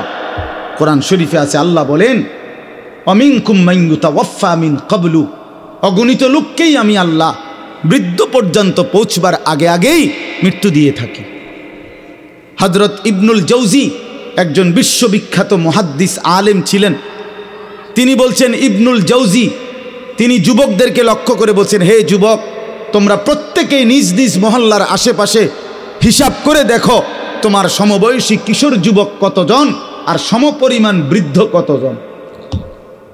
তাহলে দেখবা তোমার সমবয়সী কিশোর যুবক যদি হয় 30 জন 50 জন, তো তোমার বাড়ি পাড়া মহল্লায় তার সাথে হিসাব করলে বৃদ্ধ হবে 2 জন 3 জন 1 জন। তাহলে বোঝা গেল অধিকাংশই যুবকই বৃদ্ধ হয় না, বৃদ্ধ হয় না। তিনি বলছেন, হাসান বসরি রহমতুল্লাহ আলাই, ইন্না যারআ কাদ তুদরিকুল আহাতু ক্বাবলা আন ইয়াবলুগা। তিনি বলছেন, হে যুবক, তুমি লক্ষ্য রেখো, একটি গাছের মধ্যে ফল ধরবার আগে যেই ফুল ধরে যতগুলো, সবগুলো ফুল ফলে পরিণত হয় না। যতগুলো ফল বের হইছে সবগুলো পাকা পর্যন্ত যায় না, তার আগেই ঝরে পড়ে অগণিত। একটি আম গাছে যতগুলো মুকুল ফুল ধরে, ফুল বের হয় সবগুলো বড় বড় আম হয়? বলেন না বাপ? ঝরে যায় অগণিত ফুল।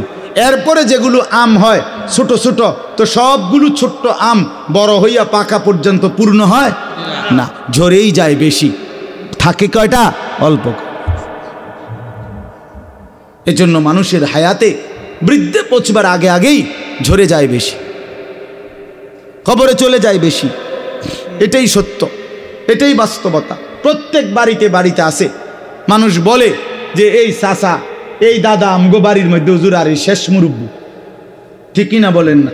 চাচাই আর বাচ্চা রয়েছে, দোয়া করেন, যেটার জন্য দোয়া করেন, এরকম বলে না? আমাদের কাছে তো বলে। তো বাড়িতে তখন অনেক লোক আছে, ছেলে পেলে, কিন্তু বয়স্ক লোক আছে কয়জন? একজন, দুইজন, একজন।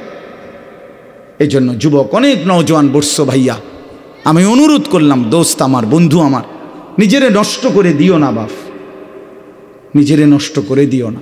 দেখো ডানে বামে তুমি নষ্ট হয়ে গেলে, পচে গেলে, কেউ নাই, কেউ নাই, কেউ নাই। কোনো চরিত্রহীনকে কেউ ভালোবাসে না, কোনো দুশ্চরিত্র, কোনো মদখোর, নেশাখোর, গাঁজাখোর, বাবাখোর, ইয়াবাখোর, ডাইলখোর, পুট্টাখোর, এই হারামিরে কেউ পছন্দ করে না। কোনো সুদখোর, কোনো ঘুষখোর, কোনো কিস্তিওয়ালা, এরে কেউ পছন্দ করে না। কোনো হারামখোরকে কেউ পছন্দ করে না। সামনে ভয়ের কারণে, ক্ষমতার কারণে, বাহাদুরির কারণে হয়তো কখনো কখনো সামনে যদিও কিছুটা ভদ্রতার দেখায়, কিন্তু পিছনে অভিশাপ দেয়। তোর উর্ফে খোদার গজব পড়ক, এমনি বলে, তোর উর্ফে আল্লাহর লানত পড়ক, তুই মানুষের সম্পদ কুক্ষিগত করস, এই কথা বলে। তো বেটা কি টাকা কামাইলি, কি বাড়ি করলি বেটা, টাইলস লাগাইলি, মানুষ তোরে অভিশাপ দেয় বেটা। এক চাইতে এই জিন্দেগির চাইতে মরে যাওয়া ভালো বেটা, মরে যাওয়া ভালো, হারামখোর বেটা। এই জন্য বাপ, কোন নাফরমানকে কেউ পছন্দ করে না, কোন জালেমকে কেউ সম্মান করে না, মহব্বত করে না। আল্লাহ তাআলা আল্লাহর নজর থেকে, বিশ্বাস করেন যে আল্লাহর নজর থেকে সরে যায় প্রত্যেক পাপী, নাফরমান পাপী আল্লাহর দৃষ্টি থেকে, আল্লাহর রহমের দৃষ্টি থেকে সরে যায়। আর আল্লাহর নজর থেকে সরে যায় যে, আল্লাহর কসম গোটা মাখলুক তাকে নিন্দাই করে, মালউন হয়, সমস্ত সৃষ্টির কাছে সে অভিশপ্ত হয়। আল্লাহর রহমের নজর যার উপরে পড়ে তারে গোটা সৃষ্টি ভালোবাসে। ইন্নাল্লাযীনা আমানু ওয়া আমিলুস সালিহাত সায়াজআলু লাহুমুর রাহমানু ওয়ুদ্দা। আল্লাহ বলে, নিশ্চয়ই যারা ঈমানওয়ালা হলো এবং সমস্ত নেক আমল বিশুদ্ধভাবে করলো, আমি আল্লাহ আমার গোটা সৃষ্টি জগতের মধ্যে তার জন্য আমি নিজে ভালোবাসা দিয়ে দেব।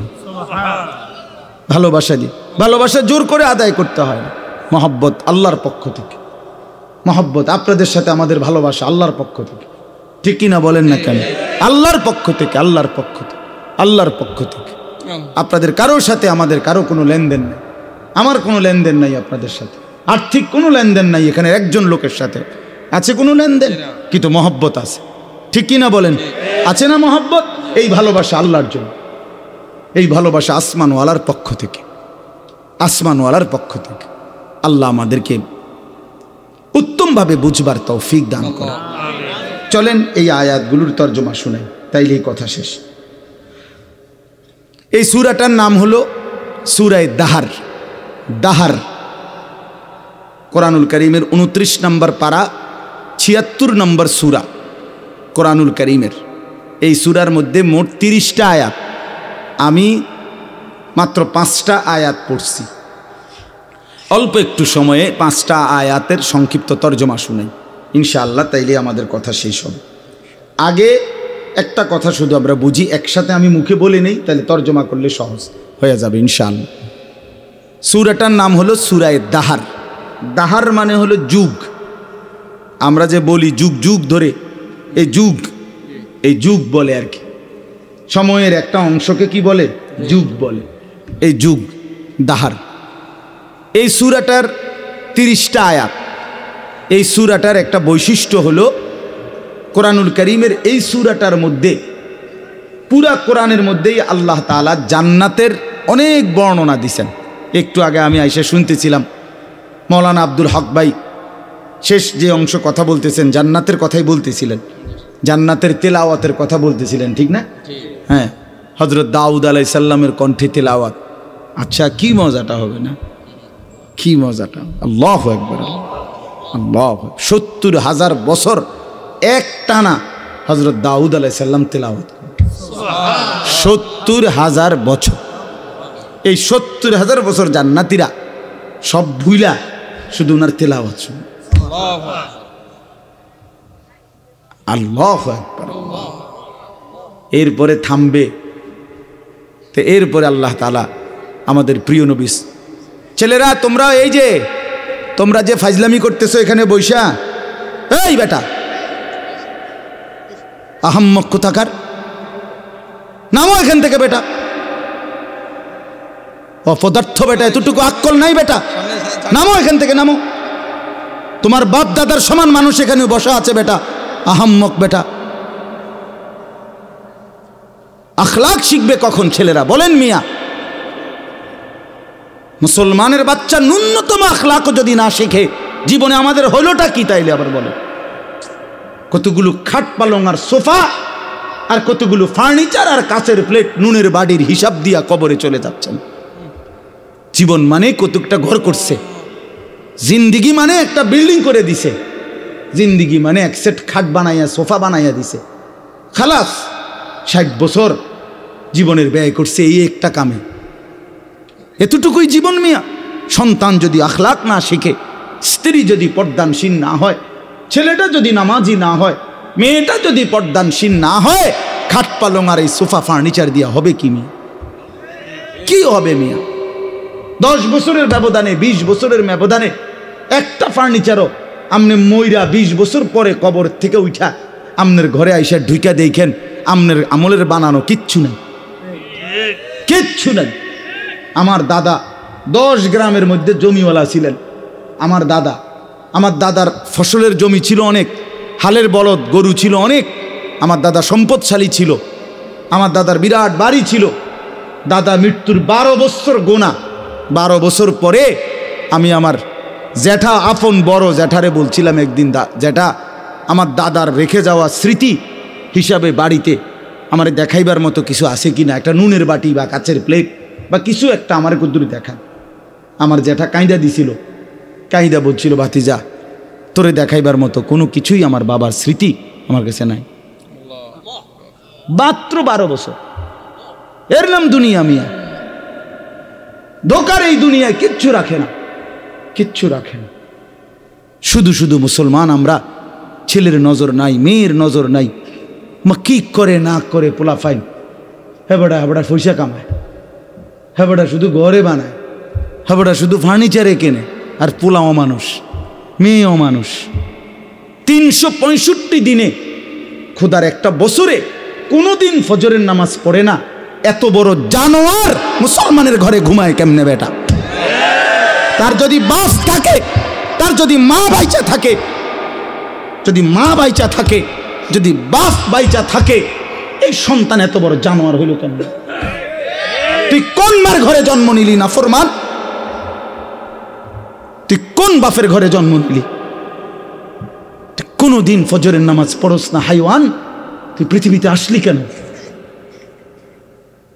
কে তোরে বানাইলো বেটা? এ তো কুকুর বিড়ালের জিন্দিগি, এটা তো জন্তু জানোয়ারের জিন্দিগি মিয়া। জীবনের হিসাবে তো মিলাইতে জানেন না।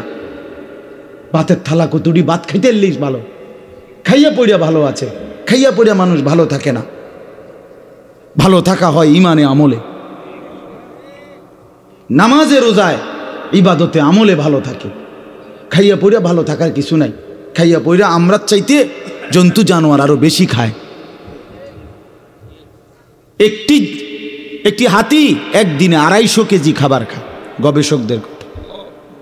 250 কেজি, 90 লিটার পানি পান করে, এটা বইতে আছে, গবেষকদের কথা। 90 লিটার পানি পান করে একটা হাতি একদিন। তো পৃথিবীতে কতগুলো হাতি? সারা বাংলাদেশে কতগুলো হাতি? সারা পৃথিবীতে কতগুলো হাতি? তার আল্লাহর দুনিয়া, আল্লাহর দেওয়া রিজিক ওরা কি পরিমাণ ভক্ষণ করছে, আমরা সেই তুলনায় কিছু খাই মিয়া? কি খাই আমরা? কি খাই আমি?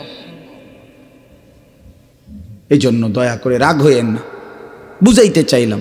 ছেলেদের দিকে নজর দেন, মেয়েদের দিকে নজর দেন। সংসারে মানুষ হলো আসল। মানুষ নষ্ট হইয়া গেলে ফার্নিচার দামি হইলে লাভ কি? ছেলে মেয়ে চরিত্রহীন হইলে খাটটা তো মজবুত, কিন্তু ছেলেটা তো ওই খাটে শুইয়া সারা রাত উলঙ্গ ছবি দেখে। ঘরটা তো বিল্ডিং এর বুঝলাম, টাইলসও বুঝলাম, তো মেয়েটা তো সারা রাত আরেকটা ছেলের সাথে অবৈধ প্রেমের আলাপ করে। তাহলে আপনার জীবনের অর্থ কি বাবা? এই জীবনে বেঁচে থাকার লাভ কি? আল্লাহ আমাদেরকে মাফ করে দেন। এজন্য আমি বলতেছিলাম সূরাটার নাম হলো সূরা দাহার। অর্থ হলো ওই যে বললাম যুগ। তো এই সূরার মধ্যে একটা বৈশিষ্ট্য হলো আল্লাহ তাআলা এই সূরার মধ্যে জান্নাতের বর্ণনা, পুরা কোরআনের মধ্যেই জান্নাতের বর্ণনা আছে, তবে এই সূরার মধ্যে সবচেয়ে চমৎকার, মানে লম্বা এবং খুব হৃদয়গ্রাহী আকর্ষণীয় ভঙ্গিমায় আল্লাহ তাআলা জান্নাতের বর্ণনা দিছেন এই সূরার মধ্যে। মানে জান্নাতের মেহমানদারিটা কেমন হবে আল্লাহ, এটার একটা অসাধারণ বর্ণনা দিছে। আপনি শুনলে পুরাটা সূরা এক্ষণ যাইতে মন চাইবে জানেন, এক্ষণ যে হুজুর আপনার লগে গাড়ি যাই, যদি ফতে জান্নাত পাই নাই মেলাম, এতটা সুন্দর। সুবহানাল্লাহ, সুবহানাল্লাহ। তো জান্নাতের বর্ণনা আল্লাহ তাআলা এই সূরার মধ্যে অত্যন্ত আকর্ষণীয় ভঙ্গিমায় পেশ করেছেন। তো রাসূলুল্লাহ সাল্লাল্লাহু আলাইহি ওয়াসাল্লামের উপরে যেদিন এই সূরাটা নাজিল হয়, মানে যেদিন এই সূরা নাজিল হচ্ছিল, তখন নবীজির সামনে কয়েকজন সাহাবী বসা ছিলেন। এর মধ্যে একজন সাহাবী ছিলেন সামনে বসা, উনি একদম কালো চেহারা, হাবশি, কালো মানুষ, রাসূলুল্লাহ সাল্লাল্লাহু আলাইহি ওয়াসাল্লামের সাহাবী। তো এই টাইমে সাহাবীদের সামনে, নবীজির সামনে বসা, কথাবার্তা বলতেছেন। ঠিক এই টাইমে হযরত জিবরাইল আলাইহিস সালাম নবীজির কাছে আসলেন। তো নবীজি সাল্লাল্লাহু আলাইহি সাল্লামের কাছে জিবরাইল যখন আসতেন কোরআন নিয়া, মানে ওহী নিয়া, তখন আল্লাহ নবী সাল্লাল্লাহু আলাইহি ওয়াসাল্লামের চেহারা মোবারক বদলে যেত, চেহারার রঙই পাল্টায় যেত। তো সাহাবাই কেরাম চেহারার দিকে তাকাইলেই বুঝতেন জিবরাইল আসছে। কে আসছে? জিবরাইল। এমনিতে আমাদের প্রিয় নবী সাল্লাল্লাহু আলাইহি সাল্লাম তিনি গোটা কায়নাতের সবচেয়ে সুন্দর, সবচেয়ে সুন্দর। মুহাদ্দিসিনে কেরাম বলে, কিতাবের মধ্যে আছে, আল্লাহ তাআলা অর্ধেক সৌন্দর্য, এই সৃষ্টি জগতের অর্ধেক সৌন্দর্য আল্লাহ তাআলা ইউসুফ আলাইহিস সালামকে দান করছেন, আর বাকি অর্ধেক সারা সৃষ্টিকে দিছেন। বুঝেন নাই? এই বাকি অর্ধেক সৌন্দর্য দিয়া গাছ এত সুন্দর, ফুল এত সুন্দর, ফল এত সুন্দর, মাছ এত সুন্দর, পাখি এত সুন্দর, হাজারো নারী এত সুন্দর, আসমান এত সুন্দর, জমিন এত সুন্দর, এগুলো হলো অর্ধেক। আর ইউসুফ আলাইহিস সালাম একাই অর্ধেক। আচ্ছা বেটা কি সুন্দর আছিল, বেডিরা যে দৌড় দিছে না পাগল হইয়া, এইটাই তো বহুত কথা। তো ইউসুফ আলাইহিস সালাম অর্ধেক সৌন্দর্য আল্লাহ দিছেন, আর বাকি সৃষ্টি জগৎকে আল্লাহ তাআলা অর্ধেক সৌন্দর্য দিয়েছেন। এটা নবীজি বলছেন সাল্লাল্লাহু আলাইহি ওয়াসাল্লাম। তো মুহাদ্দিসিনে কেরাম ব্যাখ্যা করছে যে নবীজি তো দুই ভাগ করে দিলেন, অর্ধেক বললেন ইউসুফকে দিছে আল্লাহ, অর্ধেক সৃষ্টি জগৎকে। তো তিনি নিজে, বুঝেন নাই, মানে উনি নিজের ব্যাপারে তো কিছু বললেন না, ওনার সৌন্দর্যটা।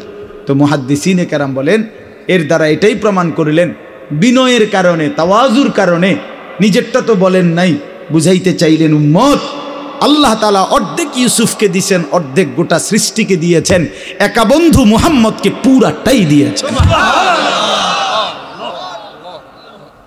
পুরাটাই দিয়েছেন। হুসনে ইউসুফ দমে ঈসা ইয়াদে বাইদাদারি আঁচে খুবা আহমা দারান তু তন্হা দারি। আল্লামা ইকবাল বলে, হে নবী মুহাম্মদ সাল্লাল্লাহু আলাইহি সাল্লাম, ১৬ লক্ষ আম্বিয়ার যত গুণ, সৌন্দর্য, বৈশিষ্ট্য একটা একটা করে যদি তালাশ করি আপনার মাঝে, আপনি একাই সব। তু তন্হা দারি, আপনি একাই, তন্হা মানে একা আর কি, আপনি একাই সব। সব রং, সব ঢং, সব সৌন্দর্য, সব গুণ, সব সিফাত আপনার মধ্যে আছে। আপনার মতো। কি পরিমাণ সুন্দর ছিলেন নবীজি, সুবহানাল্লাহ, কি পরিমাণ সুন্দর ছিলেন। হযরত আয়েশা রাদিয়াল্লাহু তাআলা আনহা একদিন বলছিলেন, দুনিয়াবাসী শুনছি ইউসুফ আলাইহিস সালামের সৌন্দর্য দেখে মহিলারা নাকি হাত কাইটা ফেলছে। আমার স্বামীর সৌন্দর্য যদি এক নজর দেখতো বেটিরা কলিজা কাইটা ফেলত।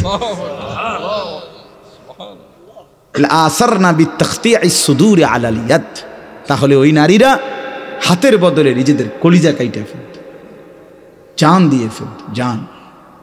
এবং সাহাবায়ে কেরাম তো রাসূলুল্লাহ সাল্লাল্লাহু আলাইহি ওয়াসাল্লামের মহব্বতে অগণিত সাহাবী, অনেক সাহাবী জান দিয়ে निकल जाए दम तेरे कदमों के नीचे यही दिल की हसरत यही दिल की आरजू है।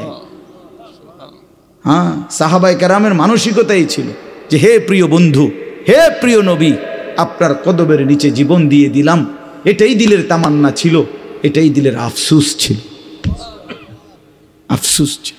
তো আল্লাহ নবী সাল্লাল্লাহু আলাইহি সাল্লাম সাহাবীদের সামনে বসা, তো জিবরাইল আসলেন, কোরআন নাজিল করলেন। নবীজি সাল্লাল্লাহু আলাইহি সাল্লাম, জিবরাইল যখন চলে গেলেন, তো আল্লাহ নবী সাল্লাল্লাহু আলাইহি ওয়াসাল্লাম এবার এই উপস্থিত সাহাবীদের কাছে এই সময়ে জিবরাইল এই সূরাটাই নাজিল করছেন। ৭৬ নম্বর সূরা, ২৯ নম্বর পারা, সূরা দাহার। কি নাম? সূরা দাহার। এই সূরাটা মাত্র ৩০টা আয়াত, ছোট সূরা। এই সূরা নাজিল করলেন, আল্লাহ নবী শুনাইলেন সাহাবীদেরকে। এই শুনাইছে যে এই জান্নাতের এমন বর্ণনা এই সূরার মধ্যে, বললাম না এতটা সুন্দর, এতটা হৃদয় কলজা শুদ্ধা লাইরা ফেলে। এইটা শুই না নবীজির জবানে, ওই যে সামনে যে একজন বললাম কালো রঙের সাহাবী ছিল, সাদা সিধা মানুষ, এমন কোনো উল্লেখযোগ্য না উনি, কিন্তু উনি রাসূলুল্লাহ সাল্লাল্লাহু আলাইহি সাল্লামের জবানে এই সূরার তেলাওয়াত শুই না, জান্নাতের বর্ণনা শুই না, একটা চিৎকার মারছে। এক চিৎকারে ওইখানেই তাফসিরে কুরতুবিতে লিখছে, ওইখানেই তিনি ইন্তেকাল করছে, সাথে সাথে জান দিয়ে ফেলছে, জান্নাতের আশায়, জান্নাতের আগ্রহে। তাফসিরের মধ্যে আছে যে নবীজি তখন সাহাবীদেরকে বললেন, লাকাদ আখরাজা নাফসা সাহিবিকুম আশ-শাওকু ইলাল জান্নাহ, তোমাদের এই বন্ধু জীবন দিল জান্নাতের শৌক, জান্নাতের আগ্রহে। এই যে বাফ, এক মুমিনের সিফাত, এক মুমিনের কলিজার মধ্যে। আমরা মুসলমান বাফ, আমাদেরকে আল্লাহ ইমানের দৌলত দিয়েছে, আমাদেরকে আল্লাহ কালেমার দৌলত দিয়েছে, একজন শ্রেষ্ঠ রসুল দিয়েছেন, একটা শ্রেষ্ঠ কিতাব দিয়েছেন, একটা শ্রেষ্ঠ ধর্ম দিয়েছেন, একজন শ্রেষ্ঠ মালিক আমাদের আছে আল্লাহ। আমাদের 4টি জিনিস আমাদের কাছে আছে সর্বশ্রেষ্ঠ, আমরা ভাগ্যবান। আমাদের সর্বশ্রেষ্ঠ আল্লাহ, আমাদের রসুল সর্বশ্রেষ্ঠ, আমাদের কিতাব সর্বশ্রেষ্ঠ, আমাদের ধর্ম সর্বশ্রেষ্ঠ। 4টি সর্বশ্রেষ্ঠ নিয়ামত যার কাছে আছে, সে নষ্ট হবে কেন? সে চরিত্রহীন হবে কেন? সে গোমরাহ হবে কেন? পথ হারা হবে কেন? সে জাহান্নামী হবে কেন? তাইলে জান্নাত কার জন্য আল্লাহ বানাইলেন? আল্লাহ বলেন, বান্দা বলবেন, বিশ্বাস করেন, কোরআন শরীফে আছে, ফাবি আইয়ি হাদিসিন বাদাহু ইউমিনুন। আল্লাহ জিজ্ঞেস করেছে, বান্দা 23টা বছরে আমি 30 পারা কোরআন, আমার সর্বশ্রেষ্ঠ কথাগুলো নাজিল করলাম, এরপরে এর চাইতে দামি আর কোন কথা বললে, এর চাইতে দামি আর কোন কিতাব নাজিল করলে তুমি বান্দা আমার কথা বিশ্বাস করতা? কি বলবেন ভাই? একটু ভাবেন, কষ্ট করছেন আপনারা, রাত্র হয়ে গেছে, আমি শেষ করে দিচ্ছি। একটু ইনসাফের সাথে বলেন, কতবার বলছে একজন মালিক, তিনি আমাদের গোটা কায়নাতের, তিনি কতবার বললেন আকিমুসসালাহ, আকিমুসসালাহ, আকিমুসসালাহ, আকিমুসসালাহ, আকিমুসসালাহ। এরে বান্দা নামাজ পড়ো, নামাজ পড়ো, নামাজ পড়ো, নামাজ পড়ো, নামাজ পড়ো। ইত্তাকুল্লাহ, ইত্তাকুল্লাহ, ইত্তাকুল্লাহ, ইত্তাকুল্লাহ। এতবার বললেন আল্লাহকে ভয় করো, গুনাহ ছাড়ো, গুনাহ ছাড়ো, গুনাহ ছাড়ো। ফাত্তাকুন্নার ওয়াত্তাকুন্নার, জাহান্নাম থেকে বাঁচো, জাহান্নাম থেকে বাঁচো। খোদার কসম বাফ, আল্লাহ হাসরের ময়দানে জিজ্ঞেস করবে আমাদেরকে, বান্দা আর কেমনে বললে, কতবার বললে, আর কোন কথা বললে তুমি আমার কথা বানতা? বলো না ভাই, নওজোয়ান ছেলে তোমরা বলো ভাই, যারা এক ওয়াক্ত নামাজ পড়ো না, কেন পড়ো না? কেন পড়ো না বাপ? বলো না ভাই, আল্লাহর কতবার বললে তুমি শুনতা? ওফ, আল্লাহ জিজ্ঞেস করো। তাফসীরের মধ্যে আছে, ওলামায়ে কেরাম বলে রাসূলুল্লাহ সাল্লাল্লাহু আলাইহি সাল্লামও জিজ্ঞেস করবে হাসরের ময়দান, যে উম্মত জানো তুমি 23টা বছর একটানা দিবা নিশি আমি কাঁদছি উম্মত 23 বছর। নবী সাল্লাল্লাহু আলাইহি সাল্লাম জিজ্ঞেস করবে আমাদেরকে 23টি বছর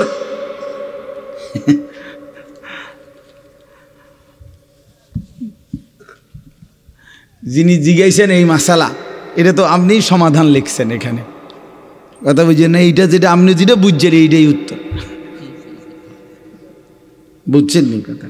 আচ্ছা, তো বলতেছিলাম যে মানে রাসূলুল্লাহ সাল্লাল্লাহু আলাইহি সাল্লাম আমাদেরকে জিজ্ঞেস করবে, উম্মত আমি 23টা বছর দিবানিশি কাঁদছি তোদের জন্য। আম্মা জান আয়েশা রাদিয়াল্লাহু তাআলা আনহা বলেন, নবীজির স্ত্রী, উনি বলেন, দুনিয়াবাসী খোদার কসম আমি দেখছি এশার নামাজের পরে নবী সাল্লাল্লাহু আলাইহি সাল্লাম আমার হুজরার মধ্যে দাঁড়াইয়া চোখের পানি ফেলতে শুরু করছেন আর উম্মতের জন্য কাঁদতেছিলেন, দোয়া করতেছিলেন। আল্লাহর কসম, আম্মা জান আয়েশা বলে ফজরের নামাজের আজানের আগ পর্যন্ত এক দাঁড়ানোতে নবী সারাটা রাত কাঁদছে আর দোয়া করছে। সারা রাত কাঁদছে, চোখ লাল হয়ে গেছে, দাড়ি মোবারক ভিজে গেছে, বুকের পশম ভিজে গেছে। ওয়াকাদ তাওয়াররামাত কাদামাহু, আম্মা জান আয়েশা বলে দুইটা পা ফুলে গেছে। এত রাত কাঁদলেন। নবীজি বলবেন, উম্মত আমি সারা রাত কাঁদছি, তায়েফের পাথরের আঘাতে আমার পিঠ ছিদ্র করে ফেলছি, ক্ষুধার কষ্টে উম্মত আমি পেটে দুইটা পাথর বাঁধছি, উহুদের দান শহীদ করা রক্তে বেহুশ হয়ে আমি পড়েছিলাম লম্বা সময়। এত কষ্ট সইলাম, এত কাঁদলাম, এত রক্ত ঝরাইলাম, আর কত কাঁদলে কত রক্ত ঝরাইলে উম্মত তুমি আমার কথা মনে পড়তো? বলেন, জিজ্ঞেস করবে আমার ভাই, আমি বলে গেলাম। নিজেদেরও ব্যস্ততা একটু বেশি এখন, এই জন্য বারবার আসতে, আমি তো কত আসছি আপনাদের এখানে, আশেপাশে কত মাহফিলে আসছি, ব্যক্তিগত অনেক ব্যস্ততা, কাজে কর্মের অনেক, বয়সের কারণে অনেক আলাদা মাহফিল ছাড়াও অনেক ছোটোখাটো অনেক কাজ করতে হয়, যার কারণে তো কুলাইতে পারি না বারবার আসা। আপনাদেরকে মনে করাই দিলাম। নবীজি জিজ্ঞেস করবে, উম্মত আমি আর কত কাঁদলে, কতবার আমি রক্ত ঝরাইলে আমার কথা মনে পড়তো? কতবার? 30 বছর ধরে মিথ্যা বললা, কখনোই হারাম ছাড়লা না, আমার কথা মনে পড়ে নাই? 60 বছর বয়স উম্মত, সেই পর্যন্ত টানা বিড়ি সিগারেট খাইয়া গেলা, আমার কথা মনে পড়ে নাই? তুমি জানো না আমি দুর্গন্ধ পছন্দ করতাম না?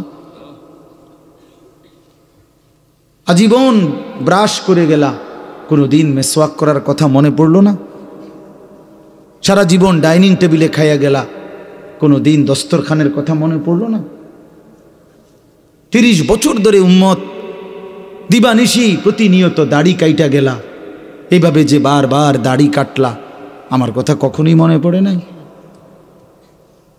আমি যে পেটে পাথর বাঁধছিলাম, আমি যে তায়েফের পাথরের আঘাতে পিঠ চালনির মতো ছিদ্র করে ফেলছিলাম, হ্যাঁ, আজ কার কাছে আসছো সুপারিশের জন্য? সুপারিশের কি কোনো নিয়ম কানুন নাই? আপনি কি ভাবছেন চাচা বাপ? আপনাদেরকে বলেন নবীজি সাল্লাল্লাহু আলাইহি সাল্লাম যে সুপারিশ করবে হাসরের ময়দানে, এটা তো ঠিক, 100 ঠিক, কিন্তু এটার কি কোনো নিয়ম কানুন নাই? হ্যাঁ, কোনো কাগজপত্র নাই, কিছুই দেখবে না নবী নাকি? কথা বলেন না কেন? কিছুই দেখবে না তো আপনি কি হিসাব করছি? বুঝছেন, যদি কোনো হিসাবই না থাকে, কিছুই না থাকে, তো ডান কাঁধে বাম কাঁধে ফেরেশতা লিখলো কেন? আমলনামা রেডি করলো কেন? মিজানের পাল্লায় ওজন হবে কেন? ফুলসেরাত পার হইতে হবে কেন? এটি কি? এগুলো বেহুদা কথা নাকি? তো এই জন্য কোরআন শরীফে স্পষ্ট আছে, বহু নাফরমান পাপী কোরআন শরীফে আছে হাসরের ময়দানে আল্লাহ বলেন ওমান আ'রাযা আন যিকরি ফাইন্না লাহু মাঈশাতান দানকা ওয়া নাহশুরুহু ইয়াওমাল কিয়ামাতি আ'মা। অসংখ্য নাফরমান যারা আমি আল্লাহকে ভুলে গেছিল, আমি আল্লাহ কিয়ামতের দিন তাদেরকে অন্ধ বানিয়ে উঠাবো। কি কোরআনের আয়াত কিনা? ক্বালা রাব্বি লিমা হাশারতানি আ'মা ওয়া ক্বাদ কুনতু বাসীরা। নাফরমান বলবে হাসরের ময়দানে, রব্বুল আলামিন এটা আপনি কি করলেন মাওলা? আমি তো দুনিয়ার জীবনে দেখতাম, আমি তো পুরাপুরি চোখওয়ালা ছিলাম, আজ আপনি আমারে কেন অন্ধ বানায়া উঠাইলেন? ক্বালা রাব্বি লিমা হাশারতানি আ'মা ওয়া ক্বাদ কুনতু বাসীরা। আল্লাহ তাআলা বলবেন, বান্দা দুনিয়ার পুরাটা হায়াত তুমি আমারে ভুলে গেছিলা, আজকে হাসরের ময়দানে আমি আল্লাহ তোমাকে ভুলে গেলাম। কাযালিকা আতাতকা আয়াতুনা ফানাসিতাহা ফাকাযালিকাল ইয়াওমা তুনসা। বহুবার আমার আয়াত, বহুবার আমার বিধান মনে কি পড়ে বান্দা? কত লক্ষবার আজান হইছিল, 30 বছরে কত আজান শুনছিলা, কিন্তু আমারে একবারও সেজদা দাও নাই। বারবার ভুলে গেছো আমারে। 30 বছর মিথ্যা বলো, 30 বছর সুদের লেনদেন করেছ, 40 বছর ওজনে কম দিছ, কাস্টমার রে ঠকাইছ, 3 নম্বর মাল রে 1 নম্বর বলে গেছো। 30 বছর তোমার স্ত্রী কোনোদিন পর্দা করে নাই, মেয়েটা কোনোদিন পর্দা করে নাই, বিবি নামাজ পড়ে নাই। 30 বছর 50 বছর টানা লাগাতার তোমার ঘরে প্রতিদিন রঙিন টেলিভিশনে নাচ গান নর্তকীর ছবি নাটক সিনেমা চলতো। এইভাবে কেমনে আমারে ভুলে গেলা বান্দা? বাদ্দুগা খাওয়াইছি দেখিয়া মনে করছো আর কোনো হিসাব নাই? দুনিয়া তো আমি আল্লাহ খাইতে দেই, এটা তো আমি জন্তু জানোয়ারকেও দেই।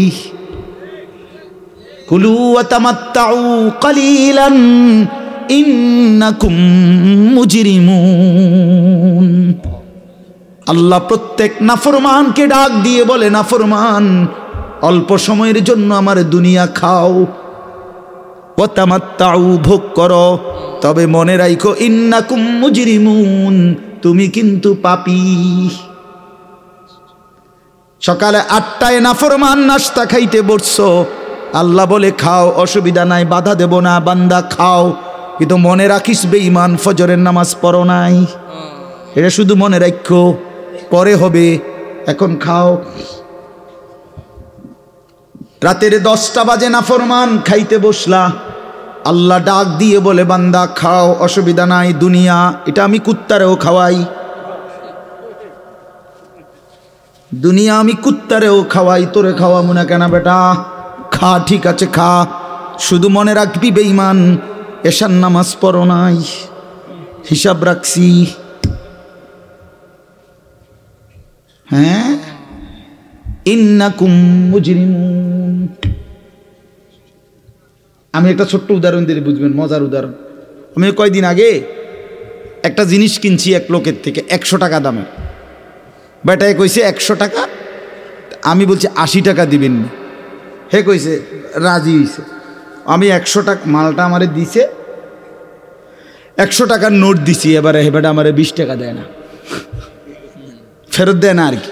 আমি বলছি তো 20 টাকা দেন, আপনি কইছেন রাজি হয়েছেন, হেতে দেয় না। তো পরে আমি বললাম 20 টাকাও নেন, 100 টাকা পুরাই নিয়ে যান, মনে রাখেন শুধু এর দূর যে 20 টাকা জুলুম করে নিছে। বুঝেন নাই কথা? আপনি শুধু এর দূর মনে রাখেন, পরে এটি কথা হইব, হাসরের ময়দানে এগুলো কথা হইব, আরো বহুত কথাবার্তা আছে। হাসরের ময়দান তো আর 1-1.5 ঘন্টার না, প্রথম দিনেই 50,000 বছর। তো একদিন কেউ একদিন করবোটা কি কথাবার্তাই তো হইব। হাসরের ময়দানের একদিন কত? 50,000 বছর। কোরআন শরীফের আয়াত এটা। আল্লাহ বলেন তাহলে একদিন লাগাইয়া কর্মটা কি? কথা হইব অনেক। হ্যাঁ, কার সময় নিয়ে ফিডা হইব, ধীরে ধীরে সুন্দর করে যত্ন করে ফিডা, টাঙ্গাইয়া ফিডা। কি মনে করছো বান্দা? এজন্য আল্লাহ তাআলা বলে, বান্দার নাফরমান দুনিয়া ভোগ করবে ঈমান, কোনো অসুবিধা নাই। দুনিয়া আমি কুত্তারও ভোগ করাই, জানোয়ারকেও ভোগ করাই। ऐसे रहे या वैसे रहे वहां देखना फिर कैसे रहे। দুনিয়া এমনে থাকো আর হেমনে থাকো, সুখে কিংবা দুঃখে, হাসি কিংবা কান্নায়, দুনিয়া একভাবে না একভাবে পার হয়েই যায়। দেখার বিষয় হলো ওইখানে কেমন থাকবে। বুঝেন নাই? এটা বুজুর্গদের কথা, আল্লাহওয়ালারা এটা বলে, ऐसे रहे या वैसे रहे, এমনে থাকো বা হেমনে থাকো, দুনিয়া একভাবে থাকাই হবে, কিন্তু ওয়াহা দেখনা ফির कैसे रहे, দেখার বিষয় হলো সেখানে কেমন থাকবে। আল্লাহ আমাদেরকে বুঝ দান করে। তো আল্লাহ তাআলা আমাদেরকে এখানে তিনটা কথা বলছেন, মনে করাইছেন। আপনি 1 মিনিটে শুনেন। 1 নম্বর কথা হলো আল্লাহ তাআলা মানুষকে সৃষ্টি করেছেন 7টি ধাপে। কয়টি ধাপে? 1 নম্বর মাটি, 2 নম্বর বীর্য, 3 নম্বর জমাট রক্ত, 4 নম্বর গোশতের টুকরা, 5 নম্বর হাড্ডির একটা খাঁচা মানে কঙ্কাল, 6 নম্বর গোশতের আবরণ মানে হাড্ডির কঙ্কালটার উপরে গোশত লাগাইছেন, 7 নম্বর রূহ ফুঁকে দিয়ে মায়ের পেট থেকে বের করছে। এই কয়টা হলো ভাই? 7টা। এই 7টার মধ্যে প্রথমটা মাটি। তো এই মাটি থেকে আমাদের সৃষ্টি, কিন্তু পৃথিবীর কোন মাটি থেকে আমাদের সৃষ্টি, আমার উপাদানটা কোনটা ছিল, আমরা কেউ এটা জানতাম না। এবং কত হাজার বছর থেকে মাটিটা আল্লাহ তাআলা আমার সৃষ্টির জন্যই পৃথিবীতে সংরক্ষণ করছেন। পৃথিবীর কোনো কাগজে পত্রে কম্পিউটারে কোথাও কারো হিসাবে কারো জানা ছিল না। ছিল লম্বা সময় ধরে এই মাটি পৃথিবীতে আল্লাহ তাআলা সংরক্ষণ করছে। এলো 1 নম্বর বিষয়। 2 নম্বর বিষয় হলো মাটি থেকে সরাসরি বীর্য না, বরং মাটি থেকে একটি নির্দিষ্ট পরিমাণ খাবার জমিন থেকে উৎপন্ন করছেন আল্লাহ। সেই নির্দিষ্ট পরিমাণ খাবার থেকে খাদ্য, শস্য, শাক সবজি, গোশত, মাছ ইত্যাদি, ভাত চাল, তো এগুলো আবার একটা নির্দিষ্ট পরিমাণ আমার আব্বা বক্ষণ করছেন, বাবা। তো বক্ষণ করার পরে বাবার বীর্য তৈরি হয়েছে। তো বাবা মায়ের একটি নির্দিষ্ট মিলনে কোনো একদিন আল্লাহ তাআলা বাবা মায়ের উভয়ের বীর্য একত্রিত করে মায়ের জরায়ুর মধ্যে স্থাপন করেছেন। সেখান থেকে আবার 9 মাস 10 মাস লাগায়া ধীরে ধীরে ধীরে ধীরে তৈরি করে সাজিয়ে নাক চোখ কান দিয়ে একদিন রূহ ফুঁকে দিয়ে আমার এই পৃথিবীর আলো বাতাস দেখাইছেন। তো আল্লাহ তাআলা বলে, বান্দা আচ্ছা একটু ভাবো তো, সেই কতদিন তুমি মাটি ছিলা, কতদিন খাদ্যের উপাদান হিসাবে ছিলা, কতদিন তোমার বাবার বীর্য হিসাবে ছিলা, কতদিন পরে মা আর বাবার মিলন হয়েছে, সেখান থেকে আবার কতদিন লাগায়া তোমারে মায়ের পেটে রেডি করে পৃথিবীতে পাঠাইছি। এই যে লম্বা সময়, 1000 বছর, 100 বছর, যুগ যুগ ধরে তো কেউ জানতো না তোমার নাম, তোমার কোনো উল্লেখ ছিল না, তোমার কোনো আলোচনা ছিল না, পৃথিবীতে তোমার কোনো হিসাব ছিল না, কোনো আদমশুমারিতে তোমার নাম ছিল না, কারো কোনো আলোচনায়, বিশ্লেষণে, পর্যালোচনায়, গবেষণায় তোমার কোনো নাম ঠিকানা ছিল না।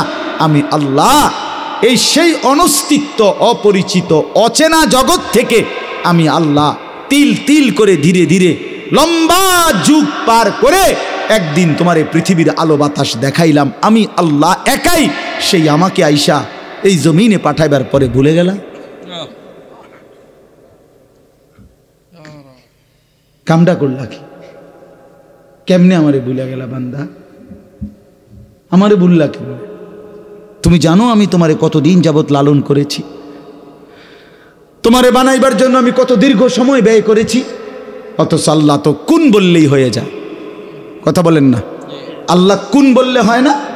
তো সেই আল্লাহ এত লম্বা সময় লাগিয়ে আমাদেরকে সৃষ্টি করেছেন। এই যে আল্লাহ বলেন, হাল আতা আলাল ইনসানি হিনুম মিনাদ দাহর, মানুষদের উপর দিয়ে লম্বা যুগের পর যুগ অতিবাহিত হয়েছে, লাম ইয়াকুম শাইআম মাযকুরা, যখন তাদের কোনো নাম নিশানা উল্লেখ করার মতো কোনো পরিচিতি বস্তু ছিল না। ইন্না খালাকনাল ইনসানা মিন নুতফাতিন আমশাজ, আল্লাহ বলেন এরপরে নির্দিষ্ট একটা সময়ে স্বামী স্ত্রী উভয়ের মিশ্র বীর্য থেকে আমি আল্লাহ মানুষকে সৃষ্টি করেছি। এখন প্রশ্ন হইল, এই কথাটা আবার বুঝেন, প্রশ্ন হইল কেন বানাইছে আল্লাহ মানুষকে এতদিন লাগাইয়া কেন বানাইলেন? তো আল্লাহ তাআলা বলেন নাবতালিহি নাবতালিহি, বান্দা এত লম্বা সময় লাগিয়ে তোমাকে বানিয়েছি পরীক্ষা করার জন্য। কি করার জন্য? এই আর 5টা মিনিট, এই কথা শেষ। পরীক্ষা করার জন্য, পরীক্ষা করার জন্য, পরীক্ষা করার জন্য, পরীক্ষা করার জন্য। পরীক্ষা কি? পরীক্ষা হইল আমি তোমার একটা নির্দিষ্ট হায়াত দিলাম, কাউরে 60, কাউরে 70, কাউরে 50, কাউরে 30, কাউরে 90, যাকে যেটুকু হায়াত দিছি দুনিয়ায় থাকতে দিছি, এটুকু সময়ে পরীক্ষা করতে চাচ্ছি তুমি কি জান্নাতে যেতে চাও না জাহান্নামে যেতে চাও। এই পরীক্ষা, এই পরীক্ষার জন্য পৃথিবীতে থাকতে দিছি। বইয়া বইয়া বাত কতটি খাওয়ানোর লাগিয়া না, এনে বন সাবানের লাগিয়া না, আর সিরা খাওয়ানোর লাগিয়া, গপ মারণের জন্য না, আর বিড়ি খাওয়ার জন্য না, আর চা দোকানে আলাপ করার জন্য না, আর মোবাইল টিপার জন্য না। আল্লাহ বলেন পরীক্ষা করার জন্য। এখন আসেন, আল্লাহ তাআলা বলেন বান্দা, আমি যদি প্রশ্ন করি আল্লাহকে, আল্লাহ আমি পরীক্ষায় উত্তীর্ণ হওয়ার জন্য, আমি জান্নাতের রাস্তা পাওয়ার জন্য আপনি আমারে কি দিছেন? আমি পরীক্ষায় উত্তীর্ণ হওয়ার জন্য আমারে দিলেন কি? তো আল্লাহ তাআলা বলেন আমি তোমারে 3টা জিনিস দিছি। কয়টা জিনিস? 1 নাম্বার, আমার সমস্ত হুকুম মানার যোগ্যতা আমি তোমার পুরা শরীরের মধ্যে 100 দিয়েছি। এমন একটি হুকুম নাই যেটা তোমার দেহে পালন করার মতো সক্ষমতা নাই, এমন কোনো বিধান আমার নাই। আমি আল্লাহ শরীরটাকে এমন যোগ্যতা দিয়েই বানাইছি যে আমার ইবাদত 100 মানার মতো যোগ্যতা সম্পূর্ণ বডি। সুবহানাল্লাহ, কারণ এটা আমি বানাইছি। কে বানাইছে? আল্লাহ বানাইছে। মনে করেন আমারে বলছে রুকু দিত, কিন্তু আমার কোমরটাই মনে করেন বাঁকা হয় না, সোজা। তো তাইলে না আমি বলতাম যে আল্লাহ আপনি আমার উপরে জুলুম করছেন, আমার কোমরে বাঁকা হয় না, আপনি আমারে কোন কি দিতাম? রুকু দিতাম। এটা কি এমন? আমারে আল্লাহ বললেন সেজদা দিতে, আমি নিচের দিকেই যাইতে পারি না, ঠিক আছে না? আমি নিচের দিকে যাইতে পারি না, আমার কনুইও ভাঙ্গে না, আমার হাঁটুও ভাঙ্গে না, তা আমি সেজদা দিব কেমন? তো এমন যদি হতো তাইলে না আপনি বলতেন যে আমারে আল্লাহ তাআলা জুলুম করছে।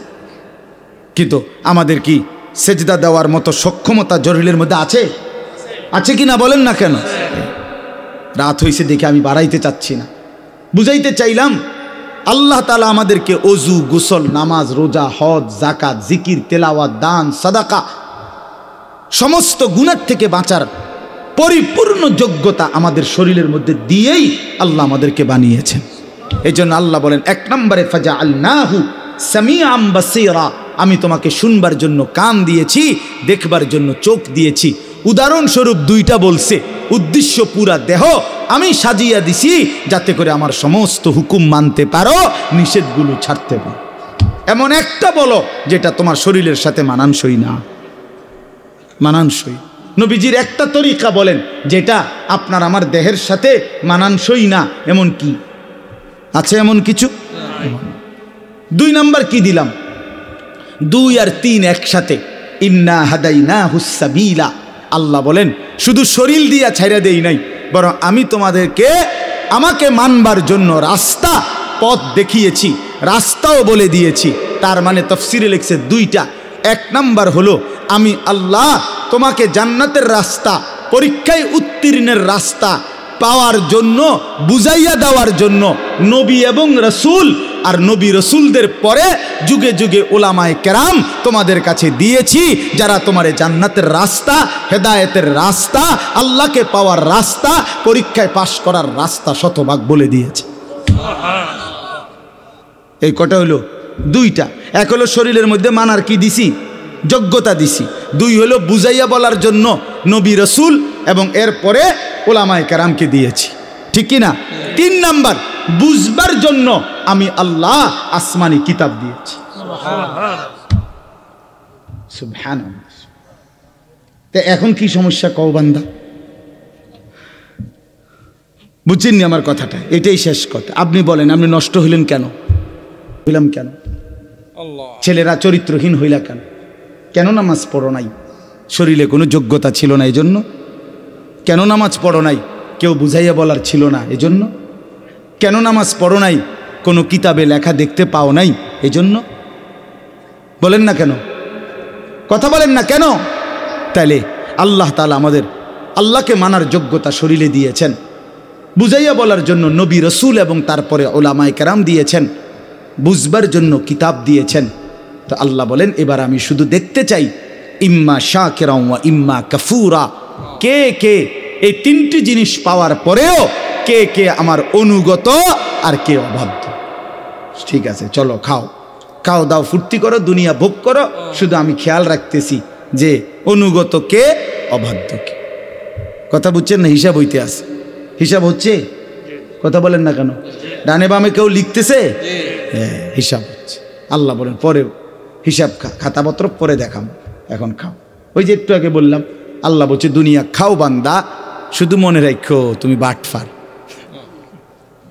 শুধু এটা মনে রাখ, ভাত খাও কোনো অসুবিধা নেই, যে তুমি যে সিটার, শুধু এই কথাটা মনে রাখো। তুমি হারামখোর, তুমি সুদখোর, ঘুষখোর, তুমি নির্লজ্জ, বেহায়া, বেহায়া, বেহায়া। আল্লাহর হুকুম যে মানে না সেটা বেহায়া বেটা। এই আল্লাহ বলেন এবার যারা অবাধ্য, আমার নাফরমানি করলো, আমি তাদের জন্য ইন্না আ'তাদনা, এই চতুর্থ আয়াত, ইন্না আ'তাদনা লিল কাফিরিনা সালাসিলা ওয়া আগলালা ওয়া সাইরা, আমি আমার নাফরমান বান্দাদের জন্য আখিরাতে রেডি রাখছি তিন জিনিস। কয় জিনিস? এক নাম্বার আগুনের শিকল, 70 গজ লম্বা, 70 হাত লম্বা আগুনের শিকল। হ্যাঁ, 70 জিরাআন ফাসলুকু, 70 হাত লম্বা আগুনের শিকল রেডি রাখছি, যেটা দিয়ে তোমারে পেঁচানো হবে, বাঁধা হবে। আর কি?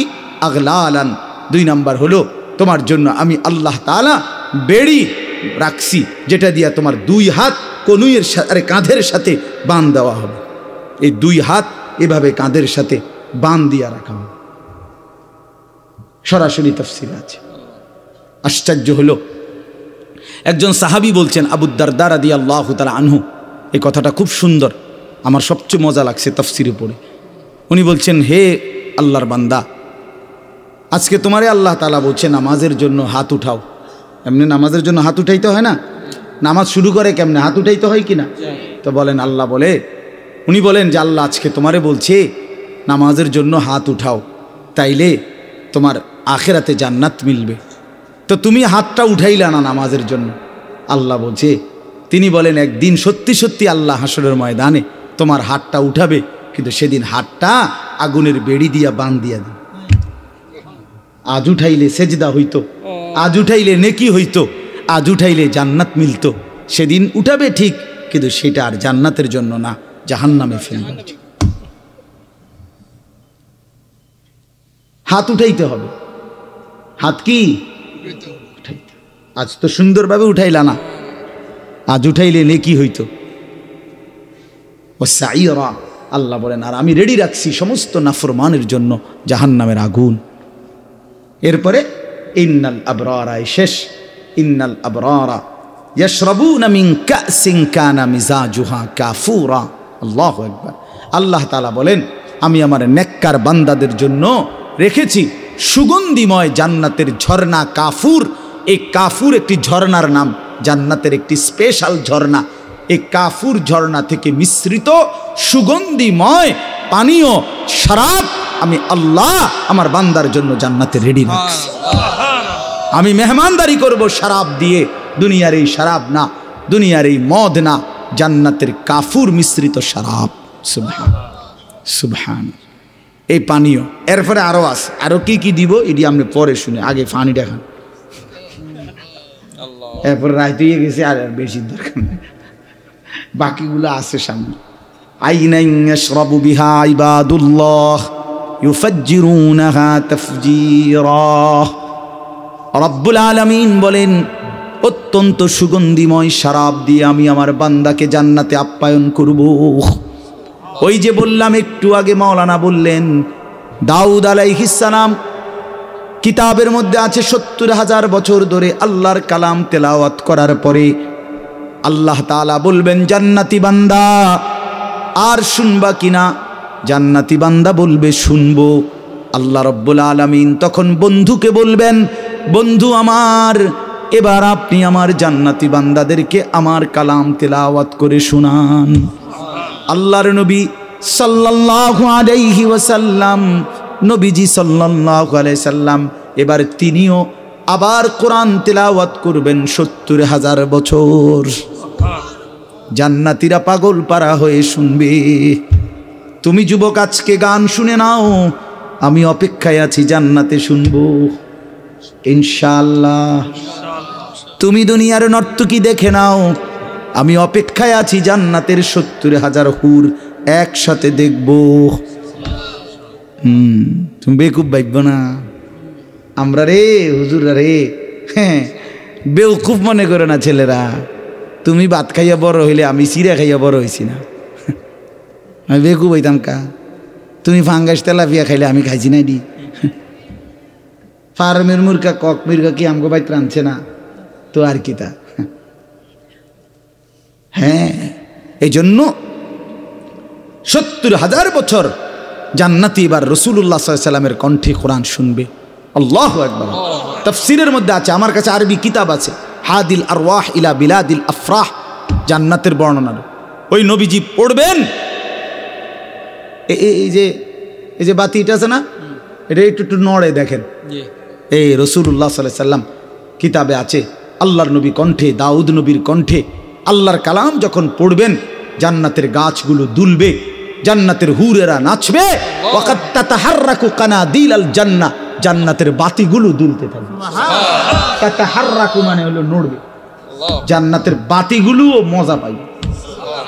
করছে কি রে, কি পড়লো রে? আমরা 1450 বছর পরে এখনকার কারি সাহেবরা কোরআন শরীফ পড়লেই তো পুরা মজমা আল্লাহু আকবার কইয়া ওঠে। আচ্ছা হ্যাঁ কি হইবে এটা? নবীজি পড়লে এটা কারবারটা কি হবে? ১৫০০ বছর পরে আইয়া কেউ পড়লে কোরআন ফাবলিক আমরা পাগল হয়ে যাই। এই সময়টা আল্লাহ তৌফিক দান করে। আচ্ছা শেষ হইল না নবীজির তেলাওয়াত? এইবার আল্লাহ বলবেন আমার বান্দা আর শুনবানি? তো জান্নাতি বান্দা বলবে আল্লাহ আর শোনাবে কে? আখিরি বন্ধুই তো শুনাইছেন, আপনার সবচেয়ে প্রিয় বন্ধু, শ্রেষ্ঠ বন্ধুই তো তেলাওয়াত করে ফেলেছে, তাহলে এখন আর শোনাবে কে? আর তো কেউ নেই।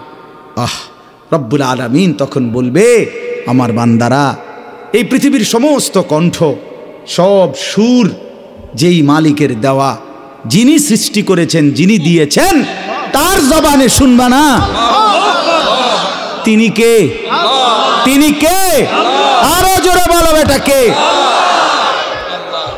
সুবহানাল্লাহ, সুবহান।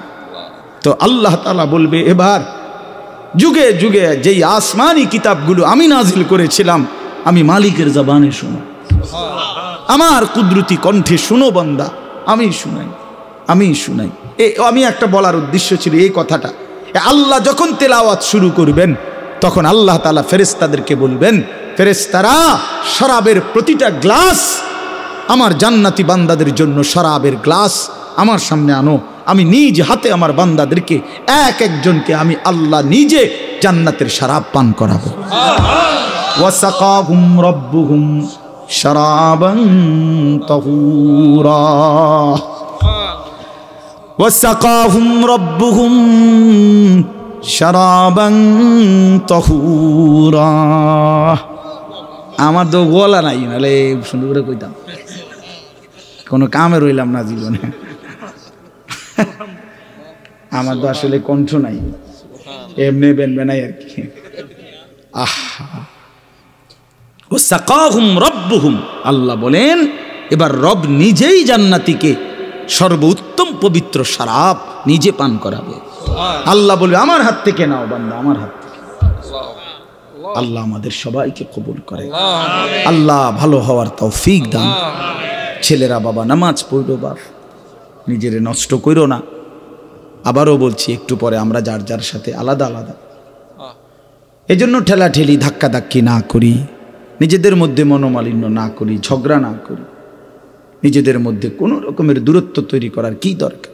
সবাই মিলে মানুষকে আল্লাহর দিকেই ডাকা দরকার, আল্লাহর ফেরি করা দরকার, আখেরাতকে ফেরি করা দরকার।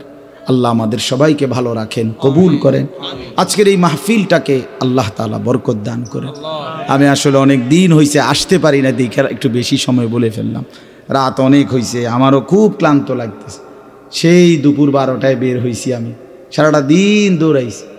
আল্লাহ তাআলা আমাদের সবাইকে কবুল করেন, ভালো রাখেন। আলহামদুলিল্লাহ রাব্বিল আলামিন। মাওলায়ে করিম আপনি মাফ করে দেন। রাত গভীরে মাওলা, অন্ধকার রজনী মাওলা, চারিদিকে লক্ষ বান্দা আপনার ঘুমায় গেছে, আমরা অল্প কয়েকজন নাফরমান এখনো ঘুমাই নাই মাওলা। আল্লাহ আমাদের ঘুম নাই মাওলা, চোখ বন্ধ করতেই ভয় হয়, ঘুম যেতেই ভয় হয়। পুরাটা জিন্দিগি নাফরমানি ভরা মাওলা, তাকিয়ে দেখে কোনো নেকি মিলে না, অন্ধকারে জিন্দিগিটা ভরে ফেলেছি মাওলা। আল্লাহ এই চোখ যদি আর না মেলে, ঘুম যদি আর না ভাঙে, এত গুনাহ নিয়ে কবরে যাব কেমনে মাওলা? হাসরের ময়দানে দাঁড়াবো কেমনে? বন্ধুর সুপারিশ চাইব কেমনে? হাউজে কাউসারের পানি মিলবে কিভাবে মাওলা? মাওলায়ে করিম আপনি মাফ করে দেন, রব্বে করিম আপনি মাফ করে দেন, মেহেরবান মাওলা মাফ করে দেন, মাফ করে দেন মাওলা, মাফ করে দেন, আমারই মাফ করে,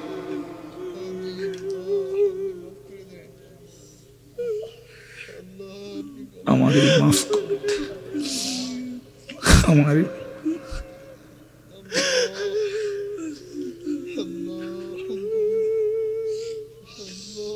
আল্লাহ আমারই মাফ করুন, আল্লাহ আমাদের সকলকে মাফ করে দেন। মাফ করলে আপনার কমবে না, মাফ না পেলে আমাদের উপায় থাকবে না। আযাব দিলে আপনার কোনো লাভ নাই, মাফ করে দিলে আপনার কোনো ক্ষতি নাই। আল্লাহ মাফ করলে আপনার কমবে না, মাফ না পেলে আমাদের উপায় থাকবে না। আপনি তাড়িয়ে দিলে আশ্রয় দেবে কে? আপনি ফিরায়া দিলে ঠিকানা মিলবে কোথায়? আপনি রহমান, আপনি রাহিম, আপনি গফফার, আপনি গফুর। আল্লাহ আপনি মাফি করে দেন, মাকে মাফ করে দেন, বাবাকে মাফ করে দেন, দাদা দাদি নানা নানিকে মাফ করে দেন, চাচা মামা ফুফা খালুকে মাফ করে দেন, চাচি মামি ফুফি খালাকে মাফ করে দেন। আল্লাহ বিবিকে মাফ করে দেন, বিবিকে মাফ করে দেন, ছেলে মেয়েদেরকে মাফ করে দেন। নাফরমান সন্তান দিয়েন না মাওলা, বেনামাজি সন্তান দিয়েন না। এই মাওলা বেইজ্জতি করেন না মাওলা, বেপর্দা স্ত্রী দিয়েন না, বেপর্দা মেয়ে দিয়েন না। বেনামাজি সন্তান নিয়ে হাসরের ময়দানে কেমনে দাঁড়াবো মাওলা? বেহায়া বেপর্দা বিবি নিয়ে ময়দানে হাসরে কেমনে দাঁড়াবো? আল্লাহ রাহমাতুল লিল আলামিনের সামনে তো শরম হবে মাওলা, বেইজ্জতি হবে।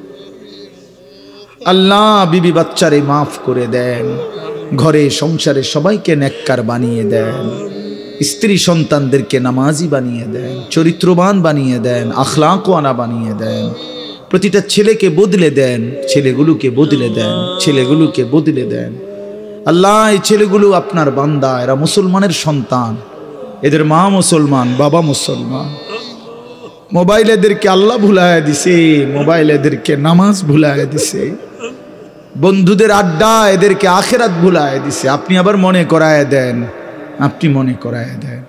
সেজদাওয়ালা কপাল বানিয়ে দেন, কাঁদনেওয়ালা চোখ বানিয়ে দেন, জিকিরওয়ালা জবান বানিয়ে দেন, মোহব্বতওয়ালা দিল বানিয়ে দেন, বন্দিগিওয়ালা জিন্দিগি বানিয়ে দেন।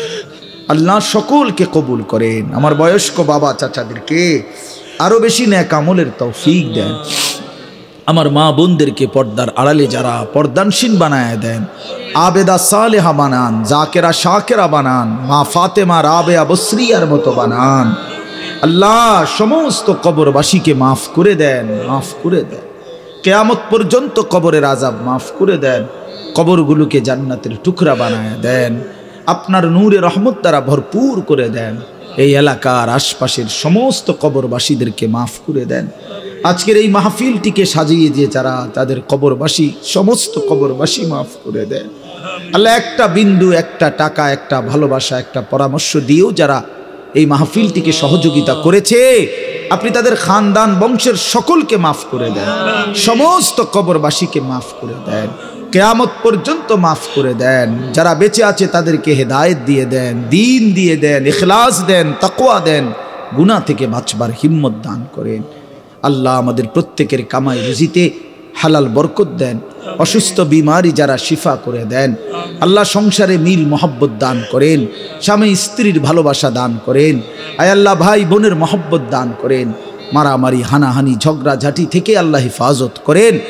আল্লাহ অ্যাক্সিডেন্ট, বিপদ, দুর্ঘটনা থেকে হেফাজত করেন। আল্লাহ আমাদের সবাইকে কবুল করেন, সবাইকে কবুল করেন, সবাইকে কবুল করেন। সকলের উপরে রহম করেন, সকলকে দয়া করেন, সকলকে দয়া করেন। প্রত্যেকের নেক মাকসাদ পূরণ করে দেন। প্রবাসে যারা বিদেশের জমিনে সহি সালামতে নিরাপদে রাখেন মাওলা, ঈমান আমলের সাথে রাইখেন মাওলা। আমাদের প্রত্যেককে আপনার ঘর জিয়ারতের তৌফিক দান করে, সবুজ গম্বুজ মদিনার রওজায়ে আতহারের সামনে দাঁড়াবার তৌফিক দান করে। আল্লাহ এই চোখ যদি কাবার গিলাফি না দেখে, দেখলো কি মাওলা?